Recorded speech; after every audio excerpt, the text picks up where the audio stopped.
Makambu ya Pamela Anderson oyo epesi mutu koswa. Papa Fisolo binini Pamela nani? Pamela Anderson. Oh, est-ce que azali ndeko ya komanda ko Anderson de Jobu na yebite moka koloba yango awa pona ni babenga kaye Pamela Anderson yaya epesi mutu koswa. Baike to ba congolaise ebele balingaka te kobala ba congolais. Ono ngai na kobala congolais te. Congolais buzoba. Bon sika a likama ekoi. Nana koi si likama oyo. Ezali congolais to étranger entre parenthèses. Nano bakayango chaque fois. De coloribus and de gustibus non put disputandum. Des problèmes de goût et de couleur ne se discutent pas. Bon. Ceux qui ont l'ingano congolais, nga l'ingano ivoirien.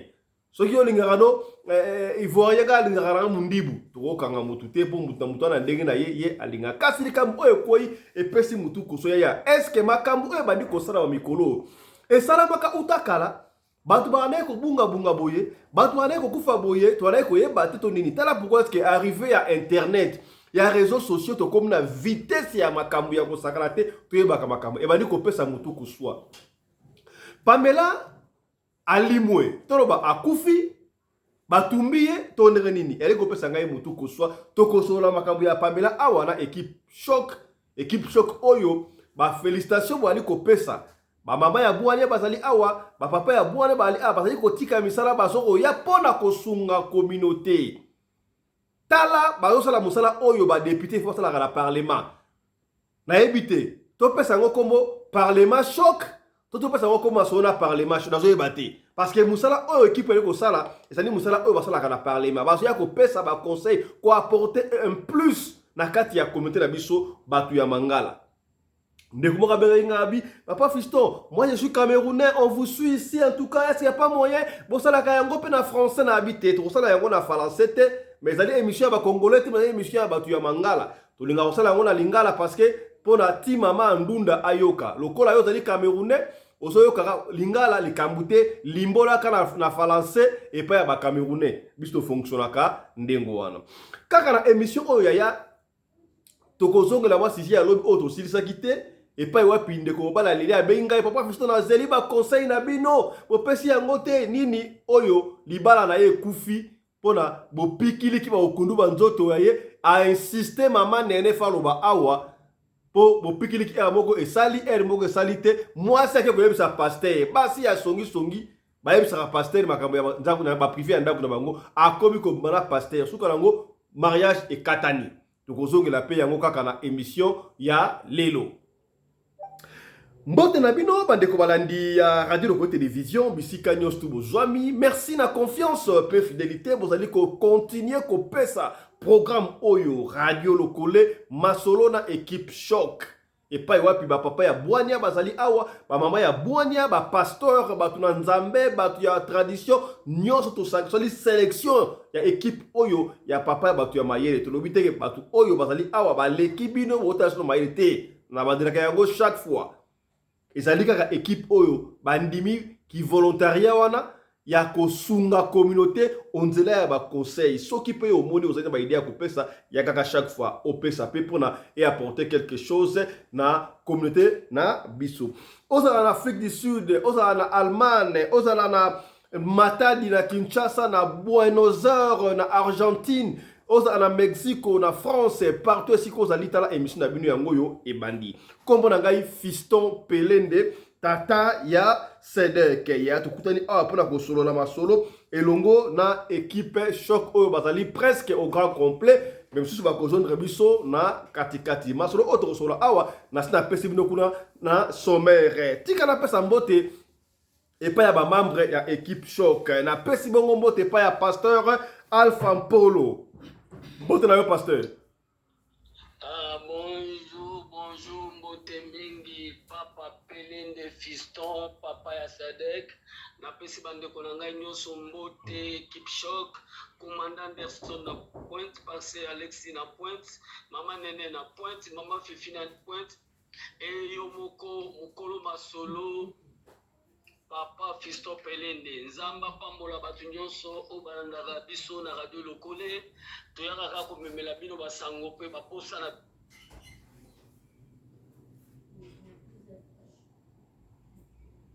Ouais, voilà, je crois que connexion fait défaut. Côté, il y a Pasteur Alpha, il va revenir d'un moment à l'autre. Topé si mote pas, il y a Pasteur Alexis. Pasteur Alpha. Oui, mbote mingi papa fiston pelende.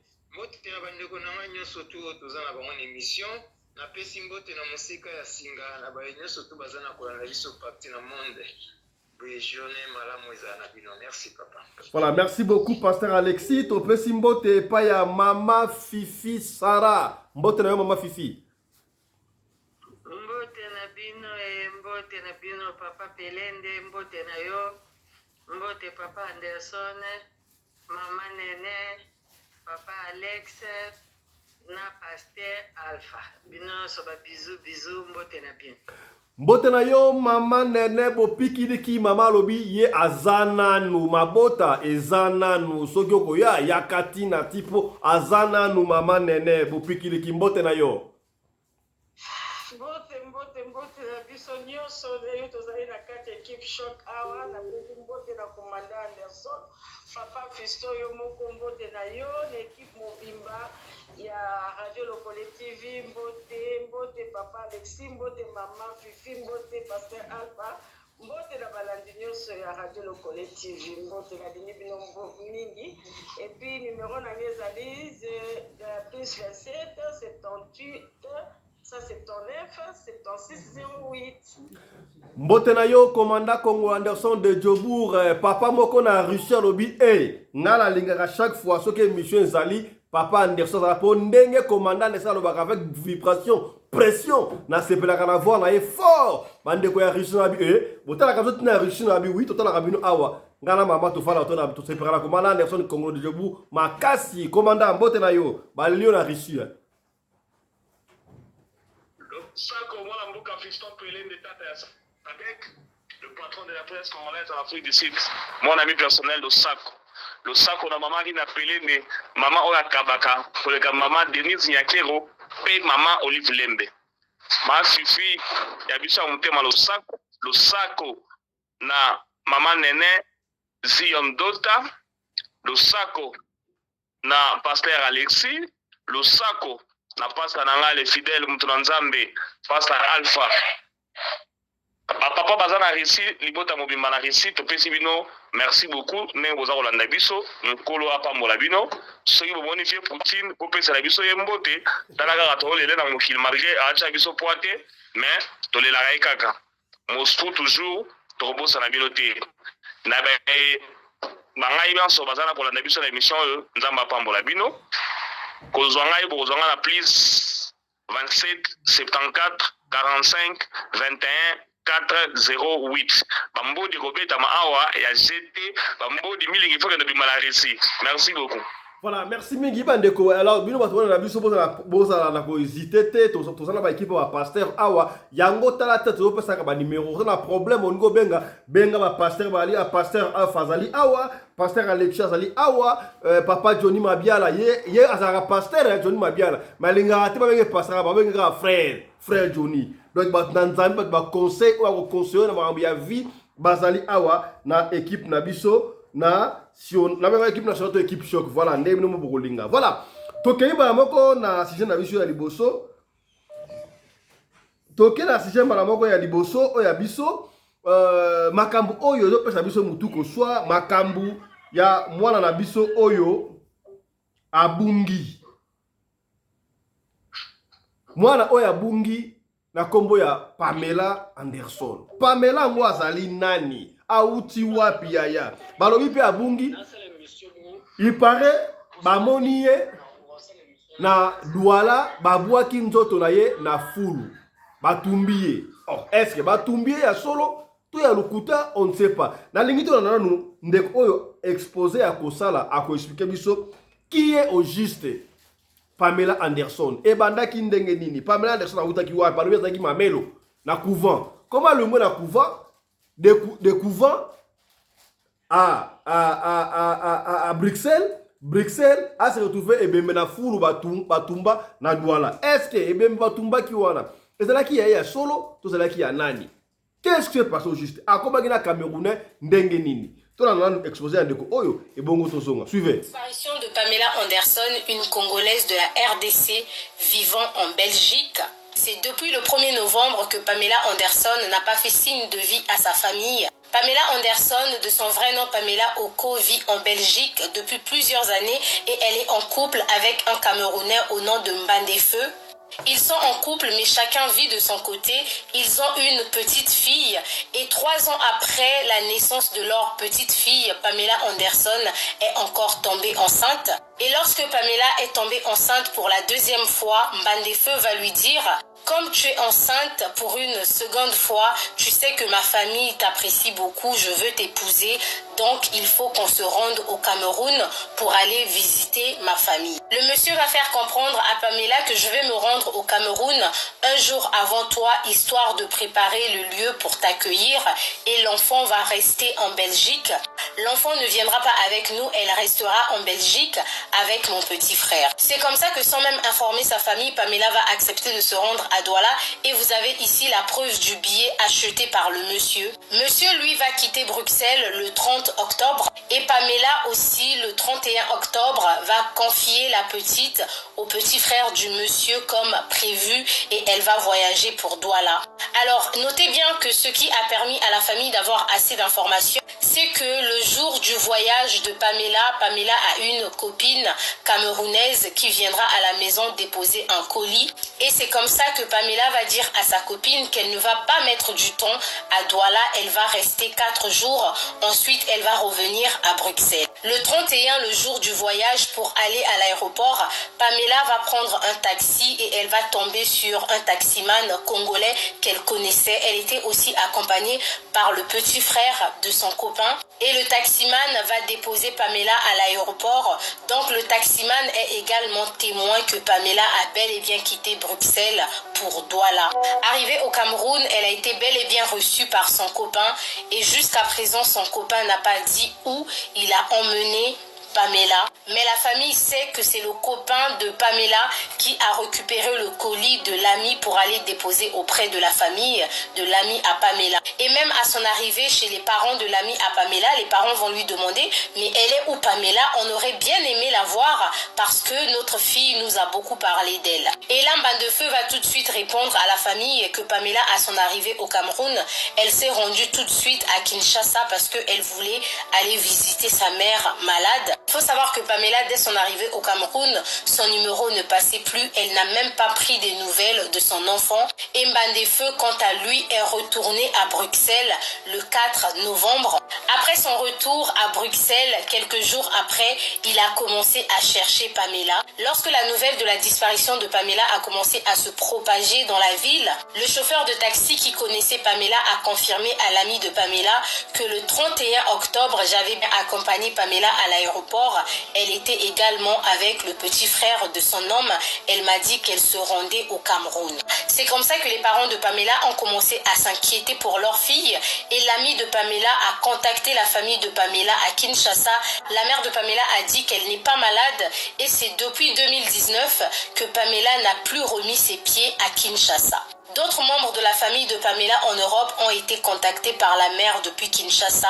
Ils se sont rendus au domicile de Monsieur Mbandefeu et lorsqu'ils sont partis là-bas, ils ont retrouvé une autre femme avec un bébé de 6 mois. Ils ont également vu le petit frère du monsieur et la petite fille de Pamela. Monsieur Mbandefeu a été interrogé par la famille et il a commencé à donner plusieurs versions. Il est allé jusqu'au point de dire que ça fait 3 ans que lui et Pamela sont séparés. Enfin, si vous avez des nouvelles de Pamela ou si jamais vous l'avez rencontrée, n'hésitez pas à nous le dire en commentaire. On va tout de suite vous contacter.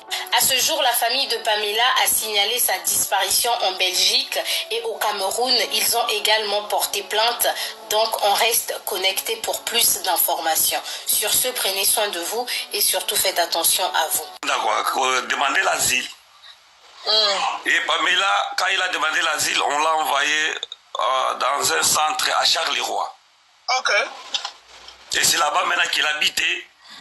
Et au centre qu'il était, il a croisé ce monsieur ici, Wilfried. C'est un psychopathe, ce monsieur. Comme nos sœurs congolais, ils n'aiment pas de conseils. Quand quelqu'un est déjà amoureuse, même si tu lui dis quelque chose, il ne va pas accepter. Ouais. Il commençait à vivre avec ce messieurs, et ce messieurs, il avait une femme camerounaise. Waouh, Sa sœur camerounaise à part. Mais il n'a jamais avoué ça à Pamela, comme quoi il a une autre femme. Ok. Et par hasard, Pamela est tombée enceinte. Le monsieur il a assuré non, ok, on va vivre ensemble et tout ça. Et après 1 an, ils ont eu des problèmes. Des discussions, Pamela ne voulait pas que le monsieur vienne voir l'enfant comme Dengare Zalaka Awa. Parce que Pamela, parce que France va mélanger la canal et la français tout comme a déclaré moi la grande Dengare Zalaka et pas pour d'autres. Dans Wazido, et le monsieur il est revenu. Comme quand moi je veux juste mon enfant. Alors Pamela a dit non, toi tu peux pas prendre l'enfant, c'est moi qui reste avec l'enfant. Et ils ont signé un papier comme quoi le monsieur va commencer à venir voir l'enfant. C'est comme ça que la relation est restée comme ça. Les tensions, mais le monsieur venait voir l'enfant de temps en temps. Quand Pamela tombée sur enceinte, deuxième, la grossesse au hasard dans Osiko. Ils ont 3 semaines ou 1 mois. 1 mois, quelque chose comme ça. Maintenant le monsieur il vient. À l'ami Pamela comme quoi je vais maintenant te marier comme tu es tombée enceinte. C'est juste que sa première femme a eu que Pamela a tombé deuxième enceinte. C'est-à-dire que ça devient grave. Et ils ont fait un plan comme quoi le monsieur il dit oh je vais te marier, mais pour te marier je vais te présenter chez mes parents au Cameroun. Waouh. Et le monsieur, malin comme il était, il avait déjà préparé son coup. Il dit à Pamela, on va aller faire 2 semaines, mais dans 2 semaines, toi tu vas faire juste 4 jours. Mais moi je vais d'abord avancer et toi tu vas me suivre. Ok. C'est comme ça que le monsieur il est parti. Il a fait 1 semaine. Et après Pamela, il devait faire normalement 4 jours. Pamela il est parti au Cameroun le 1er novembre 2024. C'est pas le 31. Ok. C'est comme ça que Pamela il est parti. Et comme il avait laissé l'enfant ici, le premier jour qu'il est arrivé, on a essayé de l'appeler, le téléphone était déjà éteint. Ok. On a essayé tous les 4 jours, on n'arrivait pas à joindre Pamela. Et tout était éteint, ni message. Mais après 1 semaine, c'est la semaine passée, que son homme, il est rentré du Cameroun. Et maintenant, par hasard, il se croise avec un ami de Pamela en chemin. L'ami lui demande, ah ouais, Pamela, je ne vois plus Pamela.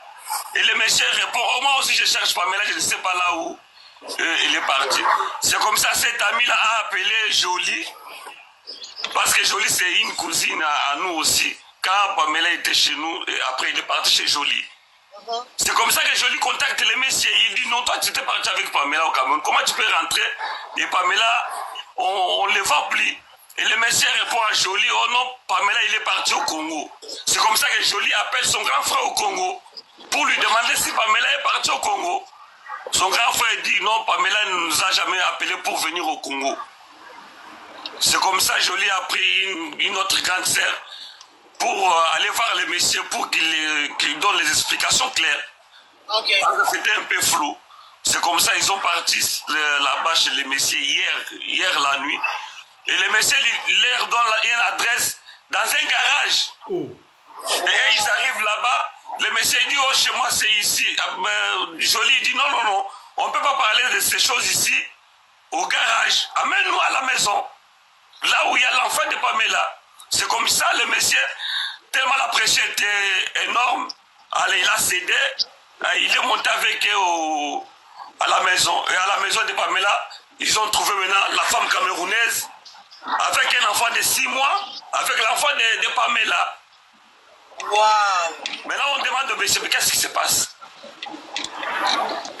Allez, comme la tension était déjà énorme, ils ont commencé à se disputer. Maintenant la femme camerounaise, elle appelle la police, et Jolie aussi, elle appelle la police. En attendant la police qu'il arrive, la police n'a pas arrivé tout de suite, et ils sont descendus en bas.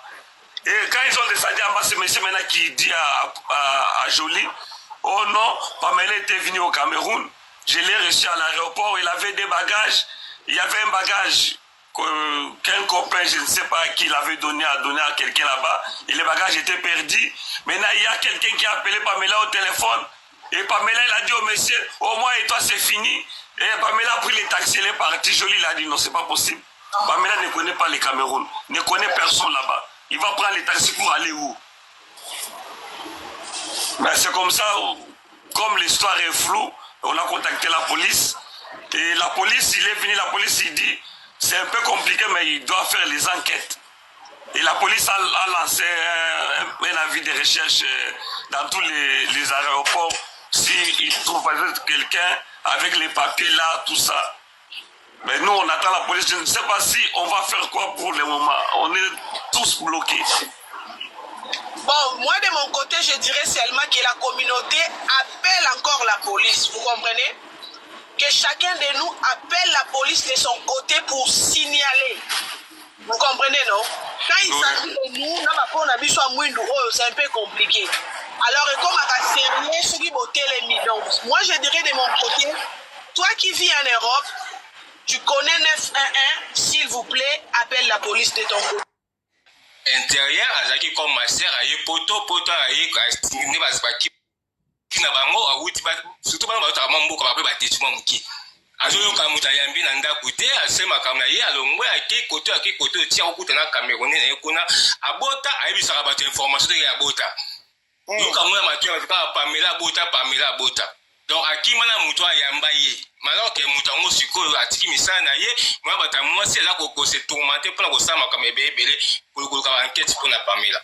Donc ils ont vraiment mis en obésité pour dans les réseaux sociaux papa. Donc mi vraiment. Mais si ko tango bozaki na ya vie normal bondo ko lukai bondo solo na ye bondo lukai pété. Oui, mais ça va toujours la vie réservée. Voilà. Ça, c'est l'essentiel. Nalinga qui tourne ensemble, Toyoka, Sokolungi, Oyoka, on a surtout aux anciennes émissions autres, au sein de la lobby, dans le studio.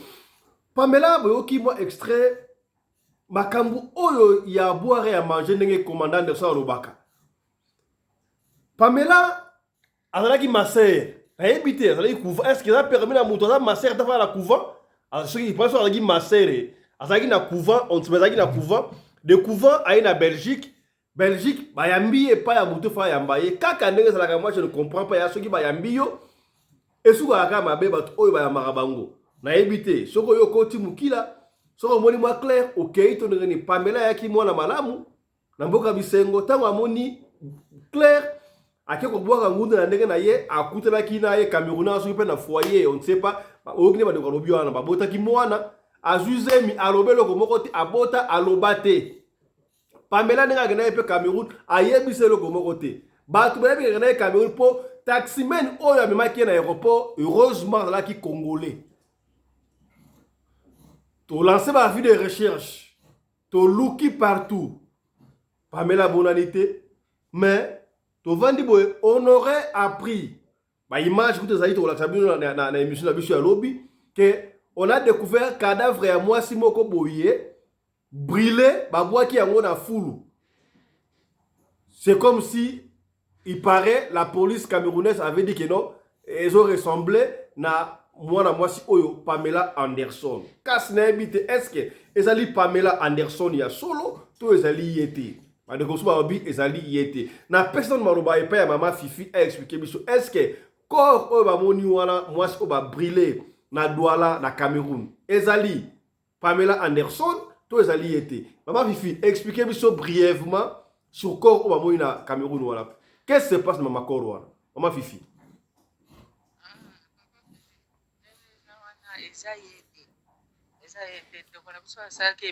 Maman Fifi, faut la micro.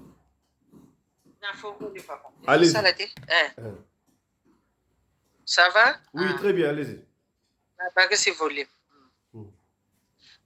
Eza yete parce que image oyo batiaki oncle mo boye bon ne ba olela wana abumi pe mwasi atumbaki abwaki na poubelle c'est la ba image wana ba ba capturer yango ekomi kai eza yete pour yena ba retrouver yete donc jusque là Jusque là, on va monter le côté solution na izwamité. donc jusque là tu es bien noté ce qui Pamela a koufi to na koufité parce que corps ba la gisi biso wana o ba boaki na poubelle na fulu ba tumba eza la ngwete po mukolo obali ya mwasi wana monani na Cameroun.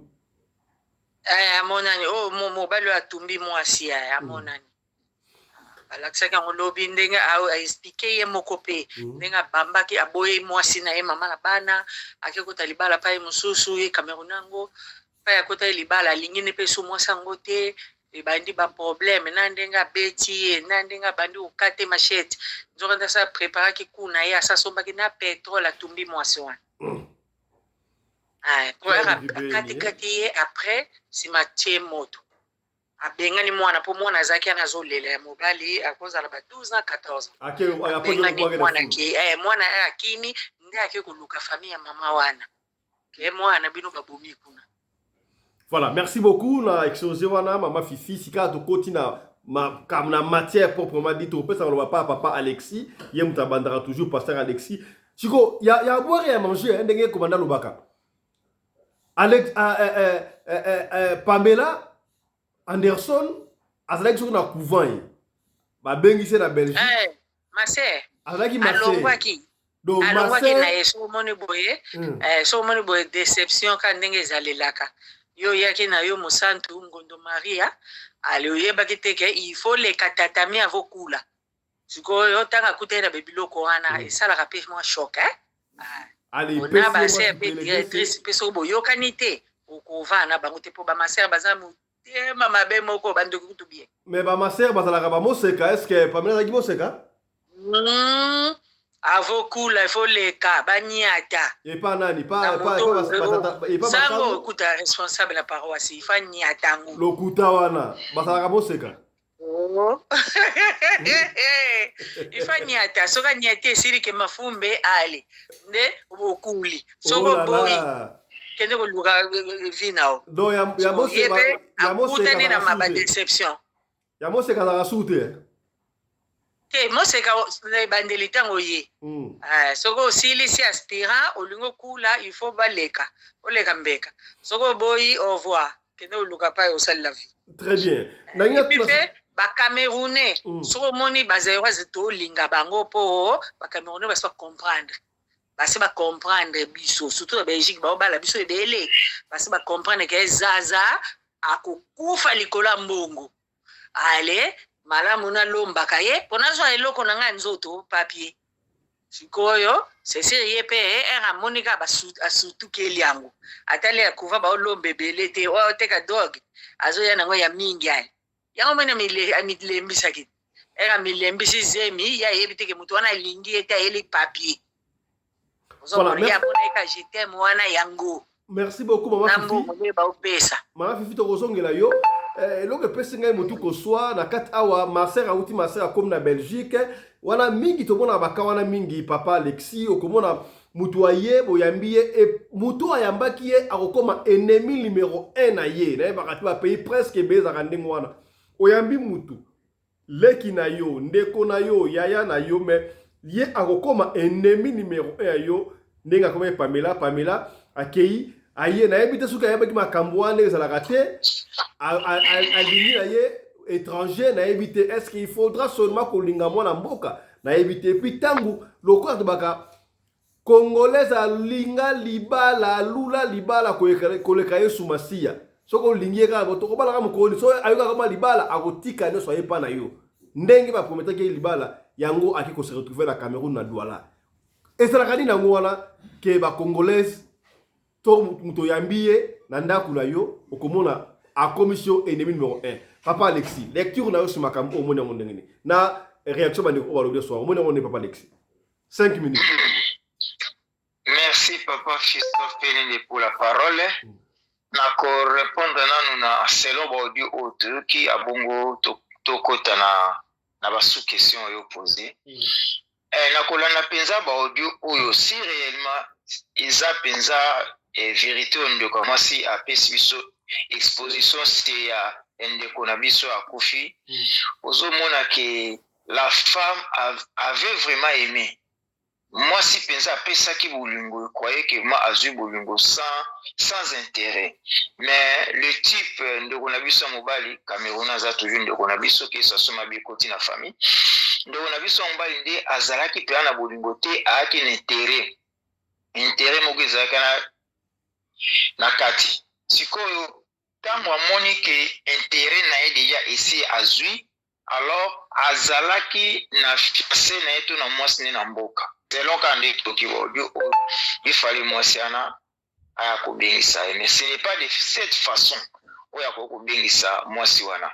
Donc le plan a été déjà planifié programmé na ndeko na mobali oyo bakende kutana ndako bayebaki plan nyonso po chose bizarre chose flou bakekuta mwasi mosusu amemi mwana ya ndeko na biso. Alors c'est fort possible que Fiana ayaki na bloc ya Pamela. N'évitez comment on s'est arrangé dans l'aéroport à Cameroun, dans l'aéroport à Zaventem, pour Fiana les canaux documents mutumsus. Et puis selon mes analyses, j'ai analysé que bien que Koro Balaki César Pamela te, mais je pense pas que notre sœur est en vie. Azan a vité. Donc corps na ezali déjà peut-être à Kofi maintenant nous va trouver corps na été caché quelque part ou bien peut cause à que ba terrain ça peut être aussi comme ça mais elo kaka na ko sengande na ambassade na biso eza na Cameroun abimisa manzaka nini so à s'investir ninge to yibaki ko s'investir na liwa ya mwana biso oya kufa na Canada Alexandre ambassade sala tout oui il y a Alexandre et puis bandeko na biso communauté Belgique to bunda kaka o fali concert yebeta te to bunda ka o nini maintenant nous allons to yebi ko bungisa moko kati na biso oyo aleki concert na Valère oyo aleki ba marche mususu wana soki tobundaka mpona peuple congolais azala bien mais tala peuple congolais moko toye tobongisa alors bamonaki mpenza ke non congolais kote liwa bandeko na ye congolais azalaka mobilisé to se mobilisé lokola tosala kwa concert ya Kofi to ya bali nde tozoboya tosengi bakomanda nyonso bakombata nyonso na barésistant tosangana Belgique esentir mpenza ke non Camerounais moko akitisi Congolais ezala ya liboso pe ya suka mais il faut payer les coûts il faut payer tobite que tous les Congolais mais les concernés les messieurs il faut subir peine et puis prison na ya kosala ni na Cameroun asala ngo na Belgique selon la loi ndenga bomi mutu. Alors pour na question oyo leki na sina tika na 2 minutes 5 na question sous question oyo tuni pour na nini kaka ke bandeko na biso mingi bazoke bala ba étranger ba balaka ba Camerounais te mais ba étranger na landa ndeko moka mwasi aza kolobaki ngai soki Congolais aza na mbongo te amona nga lokwa nzete fazani tushenga makasi abiso Congolais aza na mbongo te amona nga lokwa nzete de préférence nazona nga mundele na ngai oyo aza na mbongo.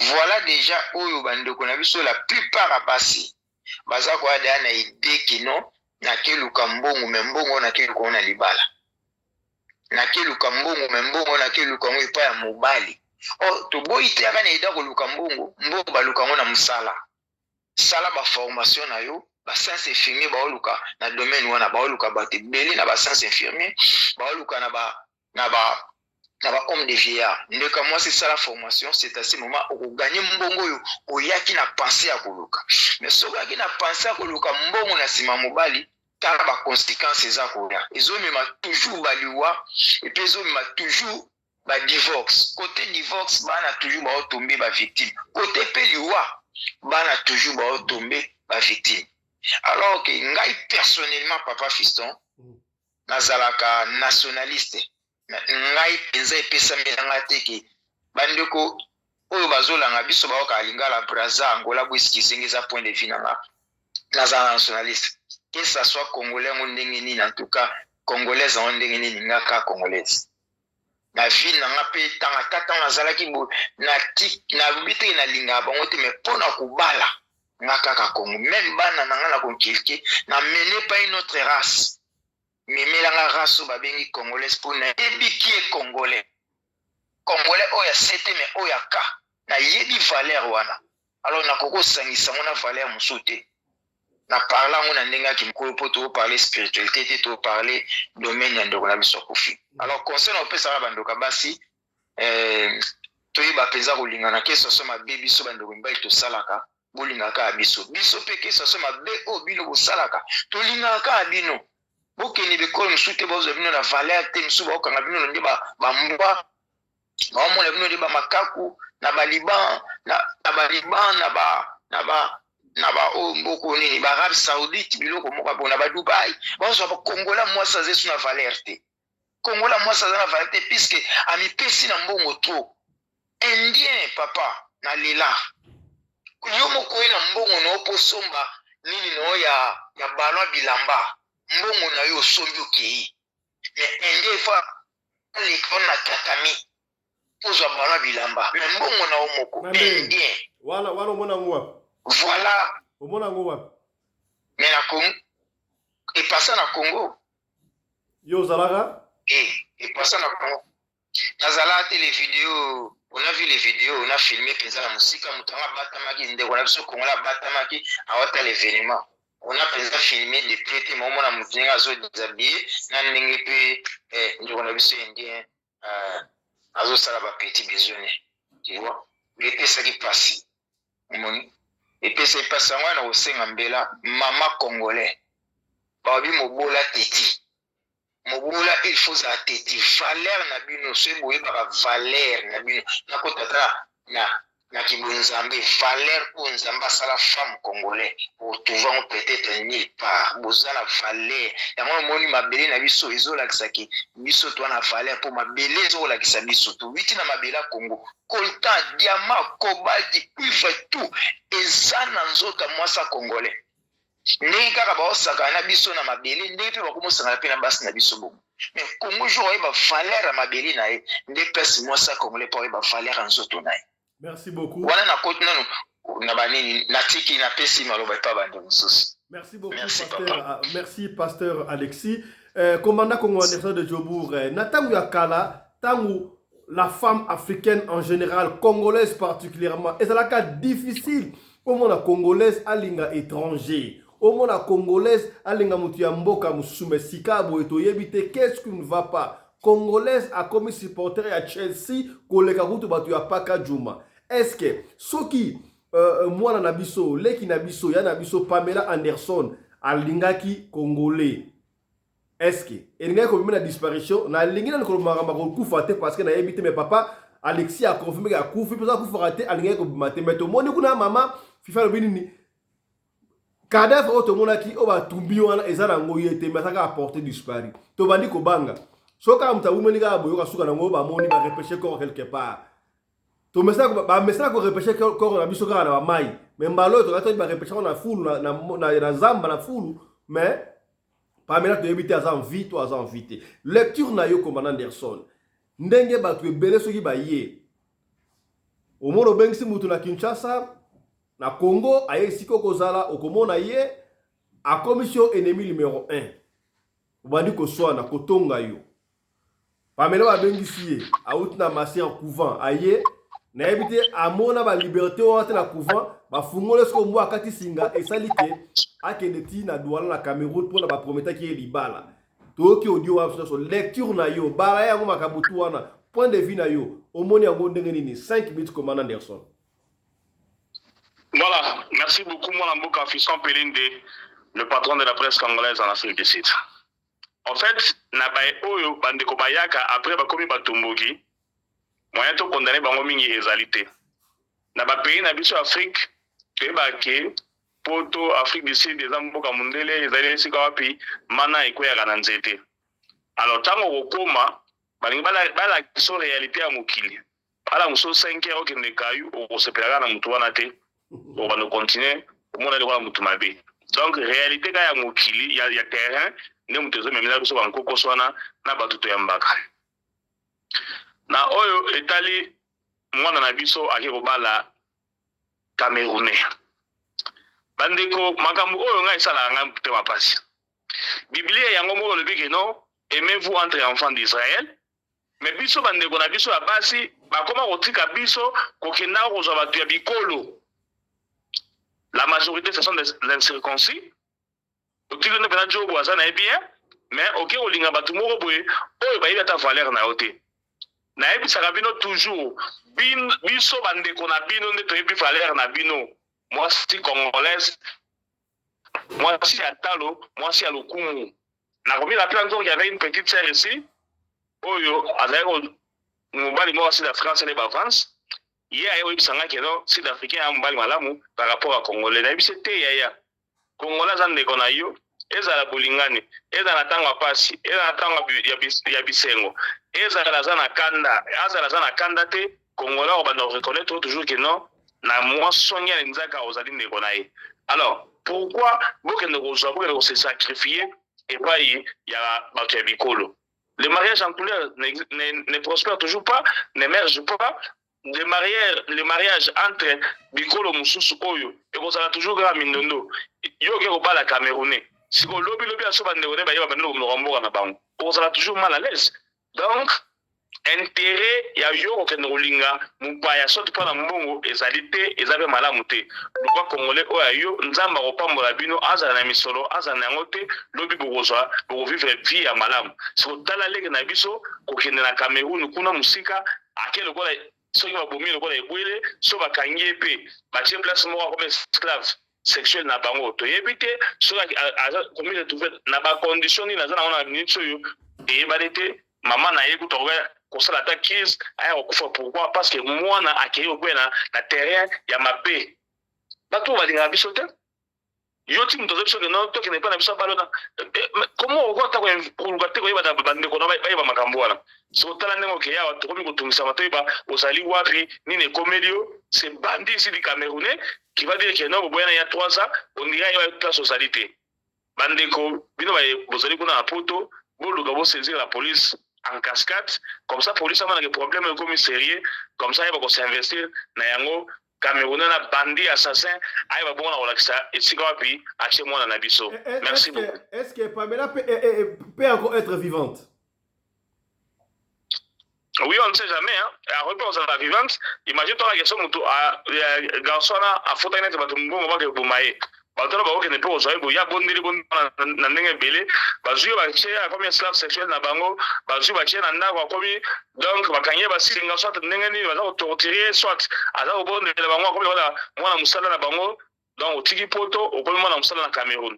Mais comment Anderson biso sto voyage aka ce que voyager au commune à destination et le ko ya liboso za la ka fo benga siko uti keno na komi mais qu'est-ce qui a fait que Pamela a commis mais a bengi attaque au bengate. Est-ce qu'il y a comment qui vraiment na douala ya solo parce que taximan na Congola confirme que non a kena ko tika l'aéroport a kendaki.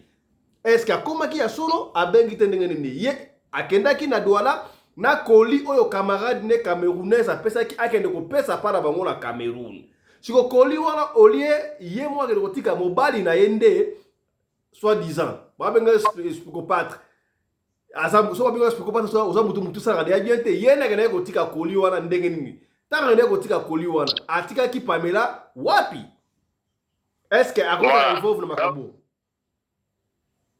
voilà et ça dit déjà scénario mo peut salama en Afrique d'ici dawa un petit garçon indien a autant Inde na moi si a le ba célébrer le mariage de noces na bango au nu de noces na bango ba sala na d'ici là a comment awa a organiser ba chauffeur sud-africain bazo masane ba ya na poko ba ke na restaurant boy ba ke na ba buma mwana na mwasi et c'est ça la ma en Afrique du Sud donc ceux qui colis et komaki Pamela na lek na biso afrita yi koli wana te akenda ki na yango le monsieur connaît la vérité ayebi kabal nini oya organiser imagine toi que tant ba yeba kutani boy ceux ka na kokutana ba leveye Bakenaye, il y a quel article dans colis. Donc, certes, la petite est arrivée au Cameroun, mais les garçons connaissent la vérité. Il faut des bases. Des connaissances sur Congolais, dans la poto, battre pression mila kangaye, comme ça, il y a une vérité place, moi, on a vu sur Azali. Voilà, merci beaucoup, commandant congolais de Djobour. Maman Nene, Maman Nene, lecture na yo sur Makam Oyo. ya Pamela Anderson et puis makambo ya ba congolaise kobala ba étranger na Congo toyambaka prophète Jérémie alobaki papa fiston tika bande ko na biso ya basi to comprendre te ko loka surtout soki mutana na poso pembe donc bango ata chinois abengaka mundele ata indien mundele ata algérien tunisien donc alingi akota mundele na famille ezaka lokola lokumu keno asala akoti mundele na famille ala mbala mundele. Pourquoi est-ce que complexe wana ezalaka pa na biso obala Nigeria obala Camerounais obala mutemboka ezalaka na complexe wana est-ce que lecture na yo sur makambo oyo bandeko toyebi ke de coloribus and de gistibus non put disputandum mutana na guna ye oyo tokopekisa ye te mais mobala étranger wana yo oza d'accord nango lia yango na histoire ya Pamela lecture nozani. En tout cas, papa Fiston Mbote lisusu na ngina loba boy en tout cas naza d'accord na biloko wana te. Moni totala déjà musika ndeka commandant Anderson alobi na Bible ko bawi déjà ke ba Israël ba bala na entre ba na bango et komami bon biso na ebite mutu so ba winga foka kana na linga mutalibanda na tongo lingi communication ozala na nu bien te. Parce que nga nazana bato wana tout autour na ngai na ba camarade na bango bandeko to bichaka na bandeko parce que nga so na s'intégrer pas bato na ngate ke comme ba problème intimité donc tout suka kaka bongo nde tozalo kwa bandeko pona lingi na tanga culture na bango ndenge nini bazalaka. Alors nga na approche bato wana na ebi na kokolo ba mingi te eza deux catégories ba anglophone na ba francophone. Alors, évidemment, mon père a ce qui est à côté anglophone ou bien à côté francophone. À côté, je suis pas francophone, mais à côté, je babileke. Babileke, on a pour Nambongo, il est prêt à tout. Nous avons la papa Fiston. Après ça, il y a Lingi pour Nambongo. Pour tous ceux qui ont cotisé la carte à la réunion, soit disant que ma cotisé la réunion pour participer à la réunion à la fin de l'année. Il faut que le relief milliard tant que na kutu ba bio ba kotso na likele mana fo boma mutu ozomo papa bileke baza très dangereux na zo ba bete pona bango na ebike ba misupe ba ngoye ba lingala bazo kanga me problème ezangwana mama nene oyo yes papa ozo préciser te bato bana ntanga ba komba bamboka na bango pona bat balanda ba yeba bakameune voilà bakameune baza ba catégorie ebele alors moni façon na bango na tangi ba culture na bango papa de près na yebi bango bien na yebi bango bien eza bato yo ko cha motema te kama una ko lia lipa na yo siko ya watango ko baluka ayebi yo lisuste ok mais ça na ba OP ba exception zanga raté na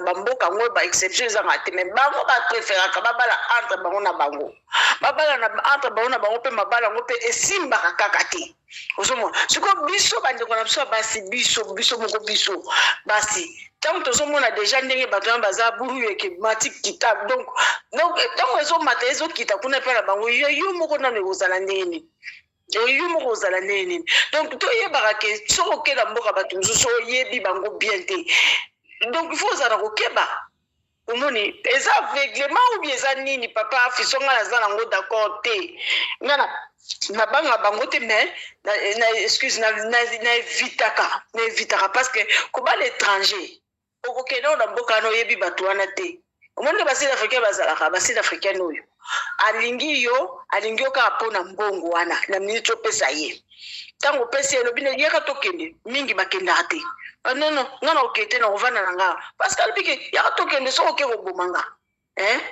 soko ke robomanga ozomala likamtozo wela yangwana ba Nigeria na ba Camerounais baza bana tata moko bana mama surtout bakota ba anglophone bo babenga ba mbazonia bango wana nde basakanaka te soki alobi ke mbongo eza mbongo bandeko na biso bacongolais nde tozobalika mbongo papa Fiston mbongo nde ezoboma bango wi ekokoza me baomipesa valeur te ndenge pasteur Alexis alobi tomipesa valeur te tozomipesa valeur te toyebi oyo tozali kilo na Afrique toza kilo toza bamama ya kilo par rapport à bamama mosusu parce que devant basi na bango moko omona soko ozoloba na mwasi oyo aza camerounais ntango azotala yebi ke oza congolaise ayeyeye amo lokola soki aza na franchise en tout cas koyebisi oyo ozali naza na message moko camarade na ngai aza camerounaise ayebisi nga alobi nakoyebisi eloko moko aza très franche alobi nanga wana ozomona motema mutu ba misusu akolinga kitiso na miso batazo kitisa lo mais mutu miso ya matisi alobi non non non ne joue pas avec les congolaises bala baswana ba maman nangai ne blague pas avec les mamans au moins déjà bazo pesa biso valeur mais biso to comme pesa valeur te to comme pesa basi na bango na minute bazako ba shege ba o batanga te bazako ba shege donc tata na piso talie na nini na image bien les garçons na bache wana aza mama na shege elonge nengo kwa kulyo Psychopathe. Osomona elonge kwa kulyo donc yo moko somona mutanenga na zania amela lo pipiti titi nati donc yo zokela na mutanenga na no biso da sasa eloko nini o Pamela na pa mutu wana psychopathe pa pamba wana est-ce que elle en a qui bo pikiliki te est-ce que po Pamela ya zaki sere na jope na donc ya Marco a te beta a meki boye yango sai akangama pona meka te soka akangama matoi na eloko ndengo na donc ezai amiye bakite parce que amekate neka zo amekate awuti na kimaser no yango ba to ye miye belaka mboko okene kaka te lobi fungola nzumba peso biloko lia meka na supo ngweza ndeni osomo batu wana ndo osomo bakemba ndengo wana apo yo zola deloko nian tandis ezate bango moko basi na bango balobabi soki olingi congolais ndo koyeba place tandis ezali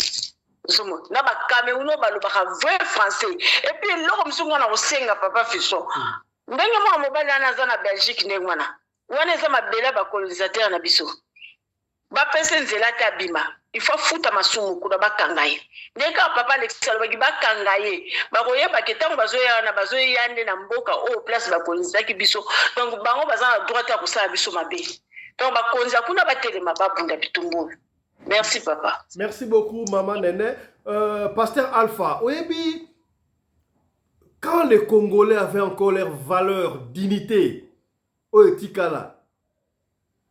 Oui, c'est vrai. To kondana papa wemba to kondana ba kestem ba tika sta moi idéologie kaka kolata on peut reconnaître valeur ya congolais kolata on peut reconnaître valeur ya congolaise un jour na bana koleka na ville boyebi biso ba congolais to boya ngota idéologie ba tika biso forme déforme ata doki on a no griffe te mais wemba lo papa ba nini il suffit kaka nzoto sa nini endima au classé kaka na on les questions ba Camerounais bazaki ba Nigeria ba anglais ba tali discussion boka so tala wana congolais oyebi abi congolais tant la l'équipe ba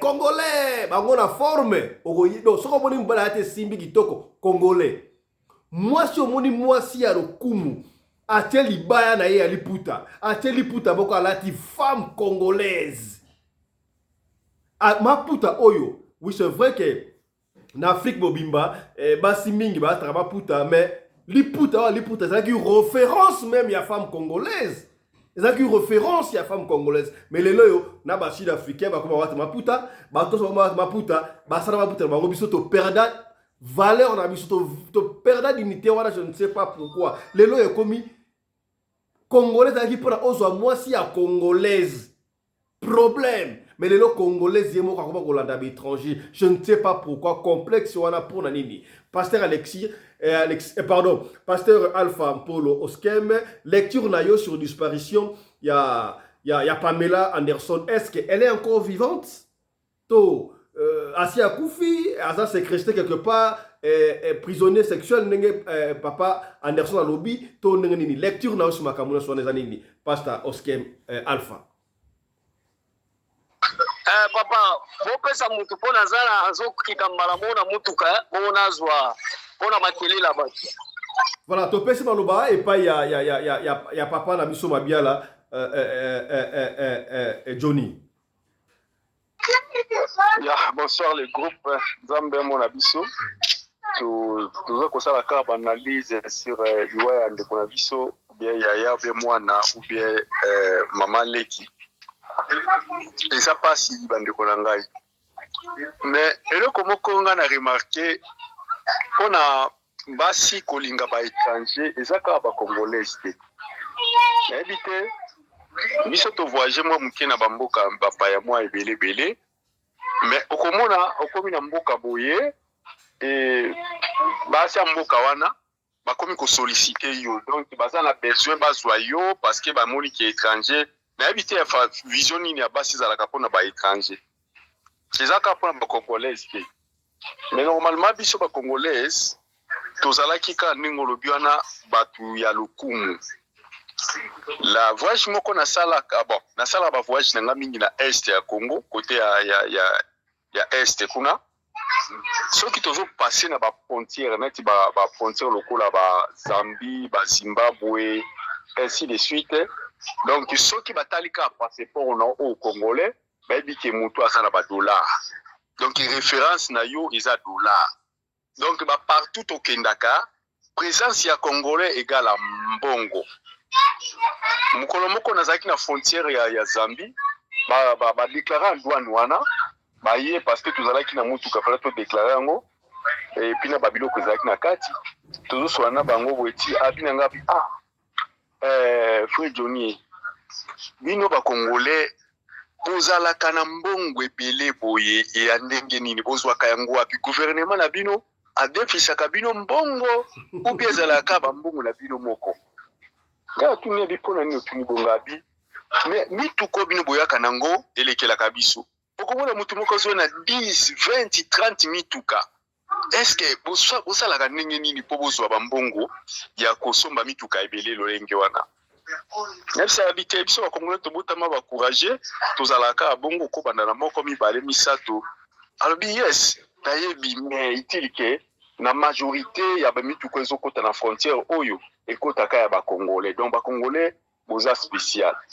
voyez mais maintenant biso moko nde ba congolais yango tozozwa valeur na biso te awa na Afrique du Sud awa ndenge nga na komaka comme célibataire pour après 6 mois na kufelaki mwasi combien de Sud-Africains na ba indienne na ba nani ba kalata koya ko solliciter na bala bango soko za na posa ya mukanda na tubala na kaka okozwa mukanda simananga. Alors ce qui m'a stoppé de ne pas marier ces femmes de ces pays c'est à cause ya système oyo bango ba histoire na mboka oyo coutume na bango eza malamu te donc ndenge ndeko na biso commandant Anderson alobi que la Bible a déclaré que donc Nzambe alobaki na bana na Israël que babala na ba étranger te ngape na posaka question moko pa Seigneur si problème na bi Seigneur pourquoi ça les mabongo ba tunyo so baza bana na yo pourquoi lobaki kaka bana Israël babala bana ba étranger te. Le Seigneur m'a pas répondu mais jour na koma ki na mboka oyo bande ko na ngai na yeko zo réponse nga moko na yeko comprendre que non réellement les Congolais qui connaissent vraiment la valeur à Libala. Je vous dis partout na tambola na monde eza na basi oyo basi porta Libala lokola ba Congolais te.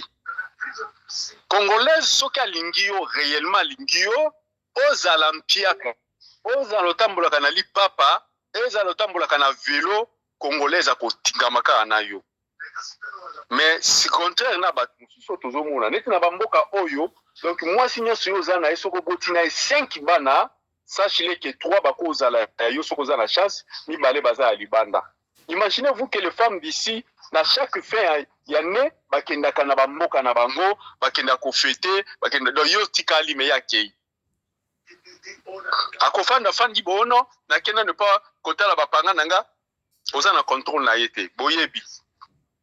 Alors ce que moi je demande aux Congolais bozala ferme nde tozala kaliboso na mboka oyo ba Sud-Africain onga na kutana na bango na mboka oyo batuna kanga kaka Johnny ndenge ni basi na bino balingaka biso te donc basi ba Congolais basi mibalo bango ba boya na étranger ka ba Sud-Africain mais côté ba Nigérien bazala bango kaka oka penda donc pondu côté ba Camerounais pondu côté ba mibandibu pondu mais ka ba Sud-Africain ne ba boya na bagate pona nini mais tilike balinga ba Sud-Africain te ba Congolais la majorité ba Congolais bazali awa ba Sud-Africain balingaka bango te nde ba Sud-Africain pe bayaka moi muke ko complain basi na bino balingaka biso te surtout ba Congolais na landa Congolais moko ti lelo alinganga te donc c'est comme ça donc na sengi na ba mama bozala na faso wana pour ba respect na biso pende zonga mais pour ndeko na biso oyo ya Camerounaise oyo ake kokufa na Cameroun wana bandeko na nga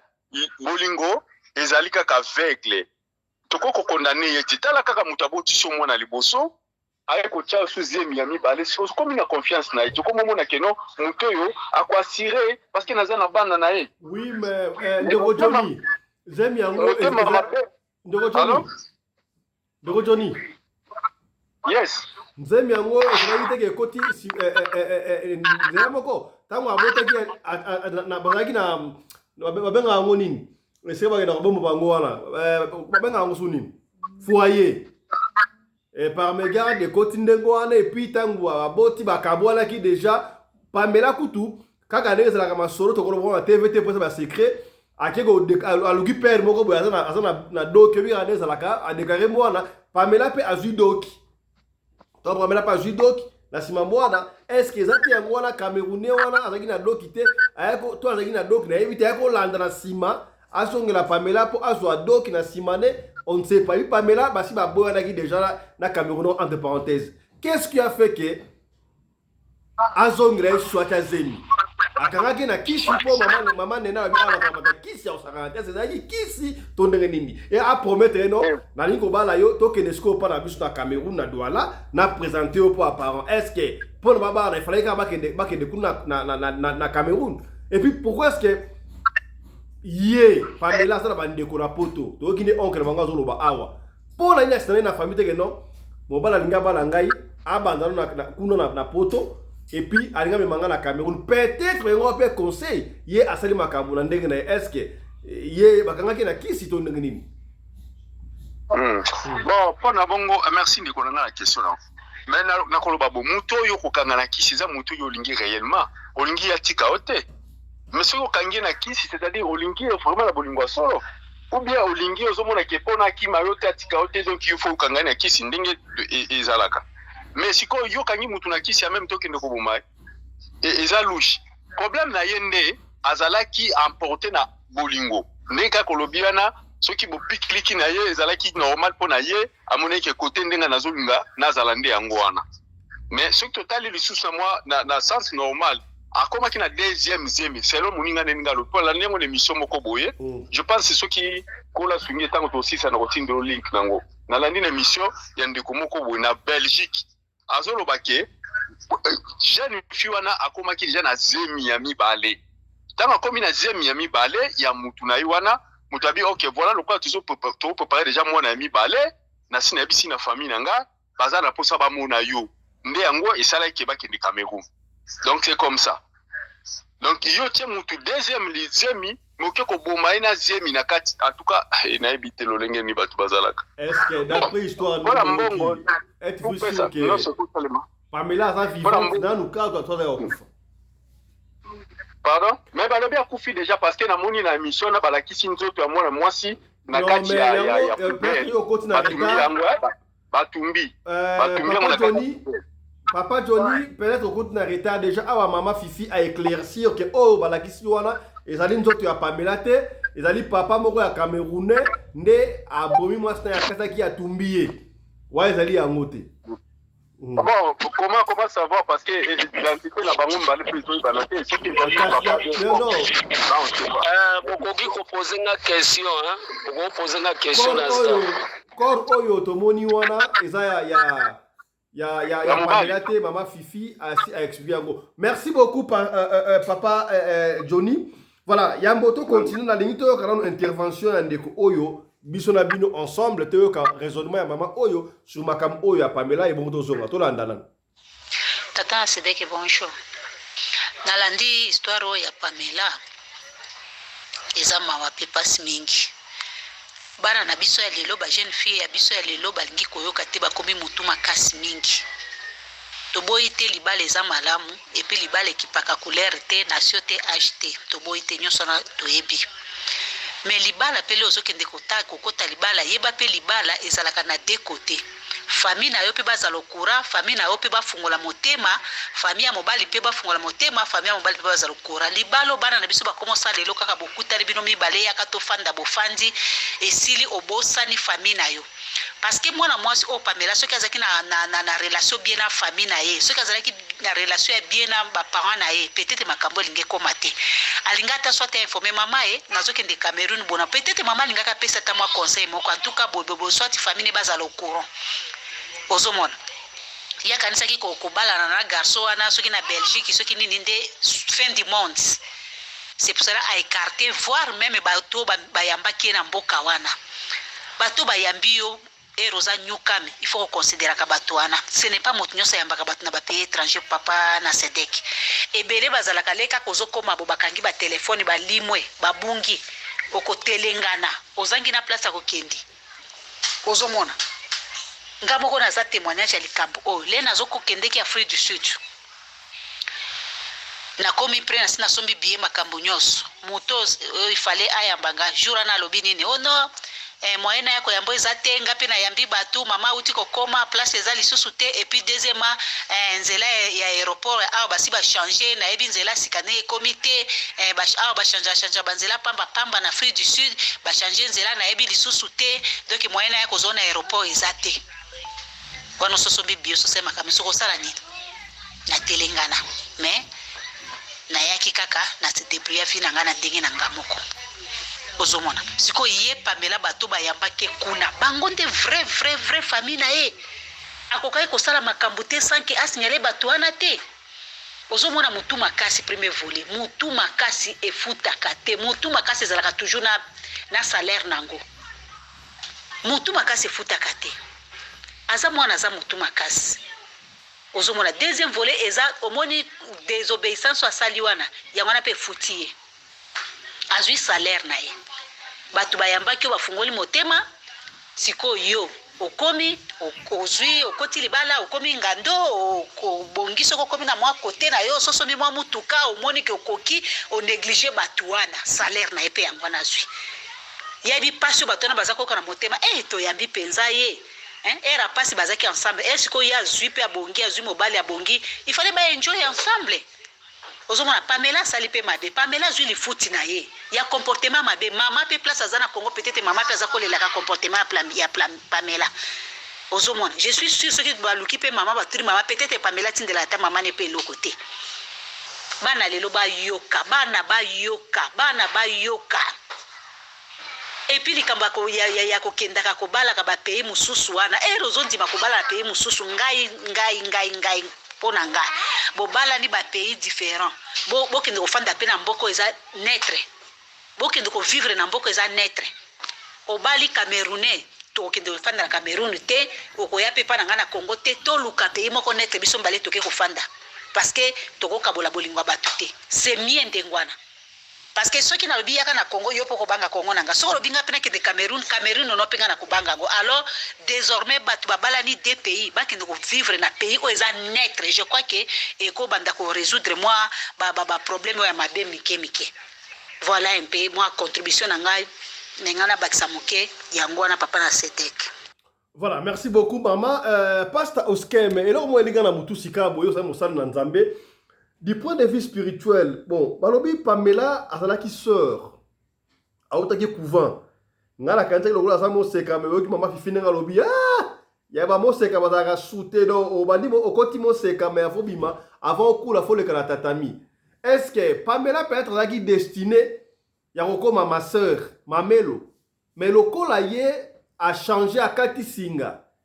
Yango nzaba pini yeta le kana moi likambo aleki nango on répond à la question et puis on fait lecture nayo sur makam autre lobi wana ba audito ki pasta Alpha Oskem bon na pesi ba colibateur nyonso mbote boli misanga pona tana kotina reta te ezalango bilakeli mabe nango eza penda na spiritualité makama Pamela eza bilakeli mabe te mais ezalaka na bave moko basalaka na congrégation moni makamo mama fifia za oyebisa yo ngala bota mina libota basango ngala bota mpenda libota ba maser jour balingaka basala bango ba dernière cérémonie bayebisaka bango basala vie ya mibali bakenda kozwa ba momi ya basi bazwaka bango na mibali osomona eza bave oyo basalaka sikoyo na kati ya ba communication na bango soko lungwe na ndenge ya malamu te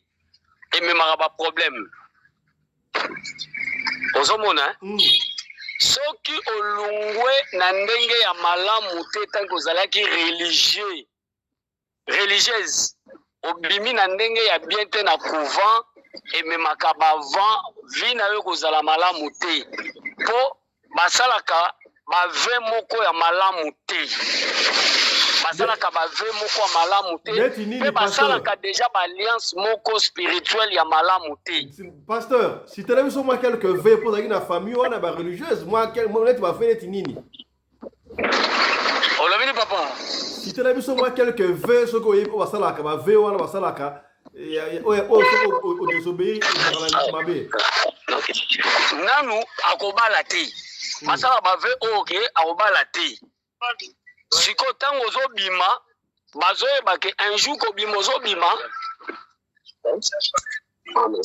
okobima okokoloba basekre na bango ozomona oloba basekre na bango libanda bango mpe bakosalelo bapriere moko ya malamu te lokola mwana moto lobake barejete yo alo balivre na maboko ya diable alo batiki yo ntango basali ve ya chaste balobi tokobala na te tokotikala kaka boye me na couliste bazobota na couliste bazobala wana na ndeko na nga azalaki mamelo aza na bana bana kasi toza na bango me vi ya grande sere na ngai na mpenza etika ezalaka mpenza kimia te ozolanda par rapport ya bamakambo bango basalaka bango moko na balivre na bango mosusu batangaka eza balivre mosusu batangaka eza bien te eza balivre moko démoniaque ozomona epona kaya donc deux fois epona ka Pamela omoni likambo ya carinage likambo ya bacarinage bamasere baza nango makasi bamasere babebisa bana bato basi wana likoya kotyaka bango misapi ba bato te epona makambo ya Pamela omoni ke donc malheur wana oyo Pamela ndenge akimi couvent yango komelie oui ezalama makambo mosusu eza lie na ndenge abimaki na couvent indignement abimaki na ndenge bien te seke abimaki bien te yango moni malheur elandi ye alors soki tolobela likambo ya mariage ya baétranger kobala étranger eza mabe te mabe ezozala nini ndenge bandeko na biso babalanaka bafamille bayebi te omoi likambo oyo mpona koloba bacamerounais oyo baétranger babomi mutu eza mbala liboso te bafemme congolaise bazalaka teti ozomona eza mbala liboso te bayokaka ngo te estce bayoka lelo tomona oyo Alexandra oyo tobunga si bazoloba eza copine na ye peut-être asalaki makambo wana ti bayokaka ngo te mais comment mutu okei babali yo na mutu nga nalobaka nanu nde na boye na paster lelo bato baloba likambo te nde commandant Anderson azoloba mwasi koloba makambo no mpo bapaster te mais alobaka mpa basango mpo basango nde basantu oke bato mabe liboso bacriminel mabe ya kosala mabe eza basango ozomona lelo bapaster tokóma mabe mpo na nini bayebi te ke paster aza laïque nde bapaster basalaka makambo lokola basantu bazobimisaka bosantu te paster aza lokola motu nyonso aza na bafaiblesse aza na makambo ebele wana okoti na deuxième sujet na biso ngai na vi na ngai ngai na vi na ngai wana okoti na sujet ya mibale tokoloba sika totika nano makambo ya Pamela makambo ya Pamela esili nalobi ngai na vi na ngai kaka soki mwana na ngai ye na mobali wana bi azala na bandeko te na koyambe te même l'église bayebi nga so esere alingi mobali wana apresente ngai ndeko na ye ata moko te ata aza na bamilio aopusana ata de pied ne penepene nga navandaka te na obenga na ye mpo namona mingi na sa mabele oyo koma mobali akende obala mwasi azanga bandeko bacamerounais wana ozomona bato nyonso ba west afrique oyo baza likolo kuna basalaka bamakambo wana kaka donc ayene na mboka wana atika mwasi na mboka na bango alukaka mwasi oyo akopesa mokanda et a créé des ordres lobi boyana na mwasi wana mpo azongela mwasi ya mboka na bango mais bafemme congolaise lokola basantira lokola baza babitula bamonaka baza na love te yaya mbongo esalaka nini mbongo esalaka libala te lelo Pamela alani mbongo soit amoni mobali wana lokola asimbaka mbongo mingi ememi ye na nini emi ezomemi ye lelo na kufa aza dispari ozomona biso na biso tokoyeba ndenge akobongisa mais ndeko na biso ya mwasi abeti mabe mais moi je sens neti ndenge pasteur Alexis bakanga mobali wana batortire ye bandeko baza na Belgique batambola na nzela bakanga mobali wana batortire ye akobimisa Pamela en vie Pamela nano babomi ye te atiki ye quelque part ye ndayebi place Pamela azali mpo na ngai na contribuer yango wana. Voilà, merci beaucoup, pasteur Oskem, c'est très profond. Mais pendant qu'on torturer, je crois, la pote va torturer, mais ça va saisir, il va tirer pression. Peut-être Pamela a connu comme on a. Mais vous savez pas, voilà, Alexandre, non? Alexandre est en train de marquer, ah, bah, il paraît, à Koufa qui n'a noté, tant qu'on pressionne l'équipe, et puis on a assassiné, je ne sais pas, bon, souhaitons encore, parce qu'on allait perdre espoir, mais tout le monde a qui cadavre, on a Tumbi, pour le col à Robi, et ça, il était, et encore de espoir, tout le monde a qui m'a collé là, peut-être. Pamela a Kokiko Bima, surtout parce qu'on a nos 50%, Dieu peut faire miracle. Surtout sœur, voyons voir. Voilà. Maman, Fifi, on a moi une minute à Pamela. Rapidement, deuxième sujet. Ma Fifi, on a ça pour Pamela. Naza makambo kwa bakisa makasi. Allez-y. Ndenge za wana eza mususu ezala na faute ya bandeko la biso. Ozomwa ndenge ezali bandeko biso basanga nene. Soka azwi zaza. Ale, okomoluka kokonza, surtout batawa biyamba yamba. Oyambi ngai. Okomotorotire ngai. Nokangama yo? Zaza nini? Zaza iwat. Okay. Okomotorotire ngai. Okomokonza. Pona nini na bana ngaba. Wana muganga kala mutazolo bat. Okangi mai ya moto. Bakisakata papa mangunda kutu posala. Il faut bisa ko swana. Koma zil na yo, zangisa sala. Bakomande makilikili. Tozama pe biso bazaiwa sikoyo ali muninga wana otikala wana kaza shoke afonga maya moto so kangaki akeko ume na douche umeli mai na kureke ya cher zongsa sala ale aza suna shwata kuma na miliki malili so akeko bwaka ngunda aya so zonga pano aroyati boko condamné a komela awat ingrate te tozama be et en plus de ça au que moi c'est azaza yo zairwa omoni ya sale moi formation abeta moi kayune mango okomo luka zulo ba crédit asale loko nyoso ali tango ba déception so ke leki ok non que nous étranger bien pena bien ata Afrique sud-africain ya mwindo na masebe o ba bien tano ke ko bala pour la nini po tortirer nga mabeleki ozoma ndenge zala eza bongo mwana ake oyo basi banyongi na basango na tatami era longwe so kebite mso pazwa kizemi bakomo pie ba condition na couvent kanda wana la nango ni yango mona ya kosuka na Belgique siko tanga yo kosuka atale bazairwa plus jamais chez moi yango mona ko kozwa ekoko tingyo oyo ba produit finio ya Cameroun nde avandi na yi siko lokola oyo bayeba biso na iso na Belgique ba obala biso ba Cameroun pona ni bayebi biso lingala ale toka ya banduki mama Fifi okanga mikolo yo okanga liboko no simba sika mikolo ngani boko ta mikolo simba tele okay akomo pesa peso mbongo alo paniquer tango paniquer osaine okoti na mouvement tanga koti na mouvement lokola ya lingaki yete garçon alingaki yete azana mwasi ne pa bolingo na ilalaka atali mwasi wana akolinga mwasi oti yango moni asali betizo mais soka bomi ete po ndenga zana na banoko nde bakange ba tikete so bambrenge yo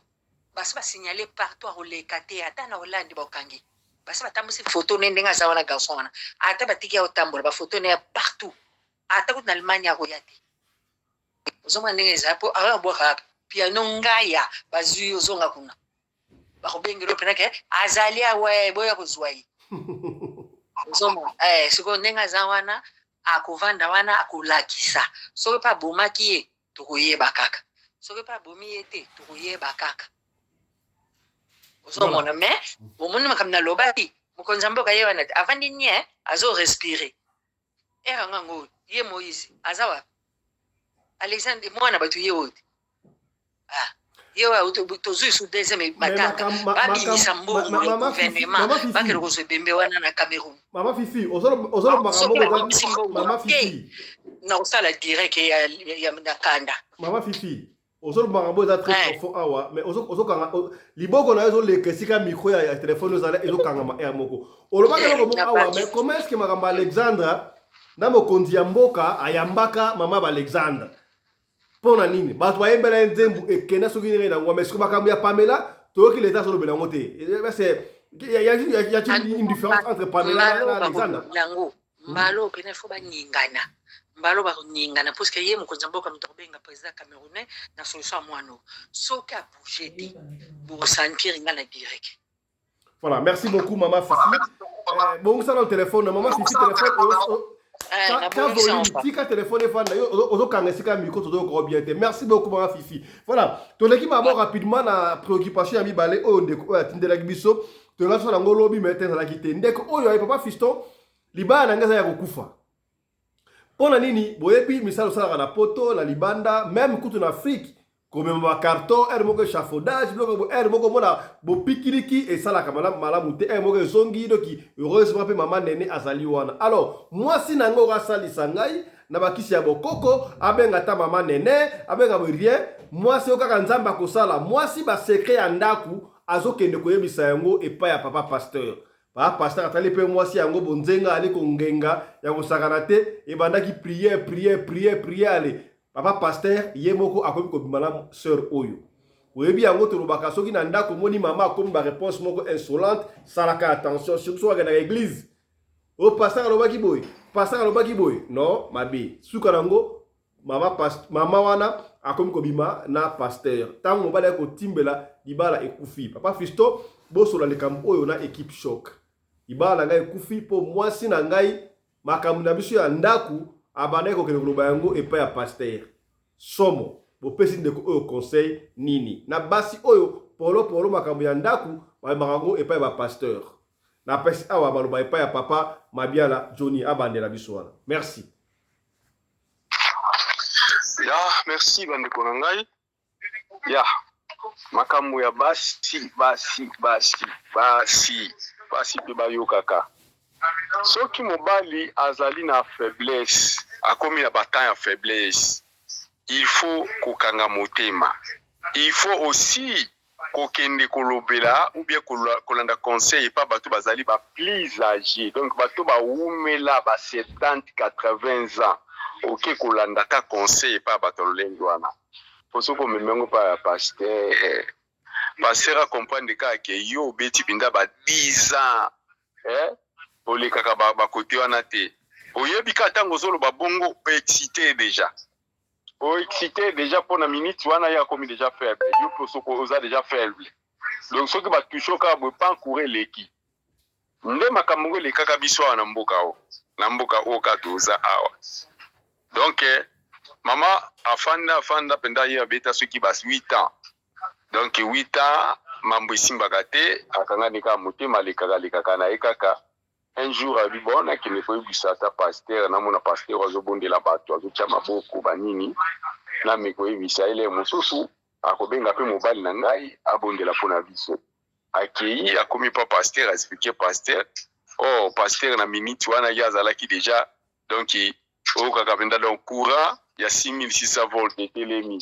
Oh maman, ok, ça va, na okilika bona, ça va, to kuta na place tel, to solo la mamango bien, pour eza mambo to solo la penda na kati ya batu boite. Ba pesa ni ba rendez-vous, ba ke ba kuta na place wana nde na place wana ba courir ko molekana. Babandi yango babandi suka na yango lokola azalaki mwasi ya mulupa. Azalaki na bikila na nzoto na ye. En même temps, bikila wana soki ezui mobali te ezui mwasi te ezwaka bana. Pa mwana liboso azalaki na l'âge soki ya ba 19 ans kokoma 20 ans.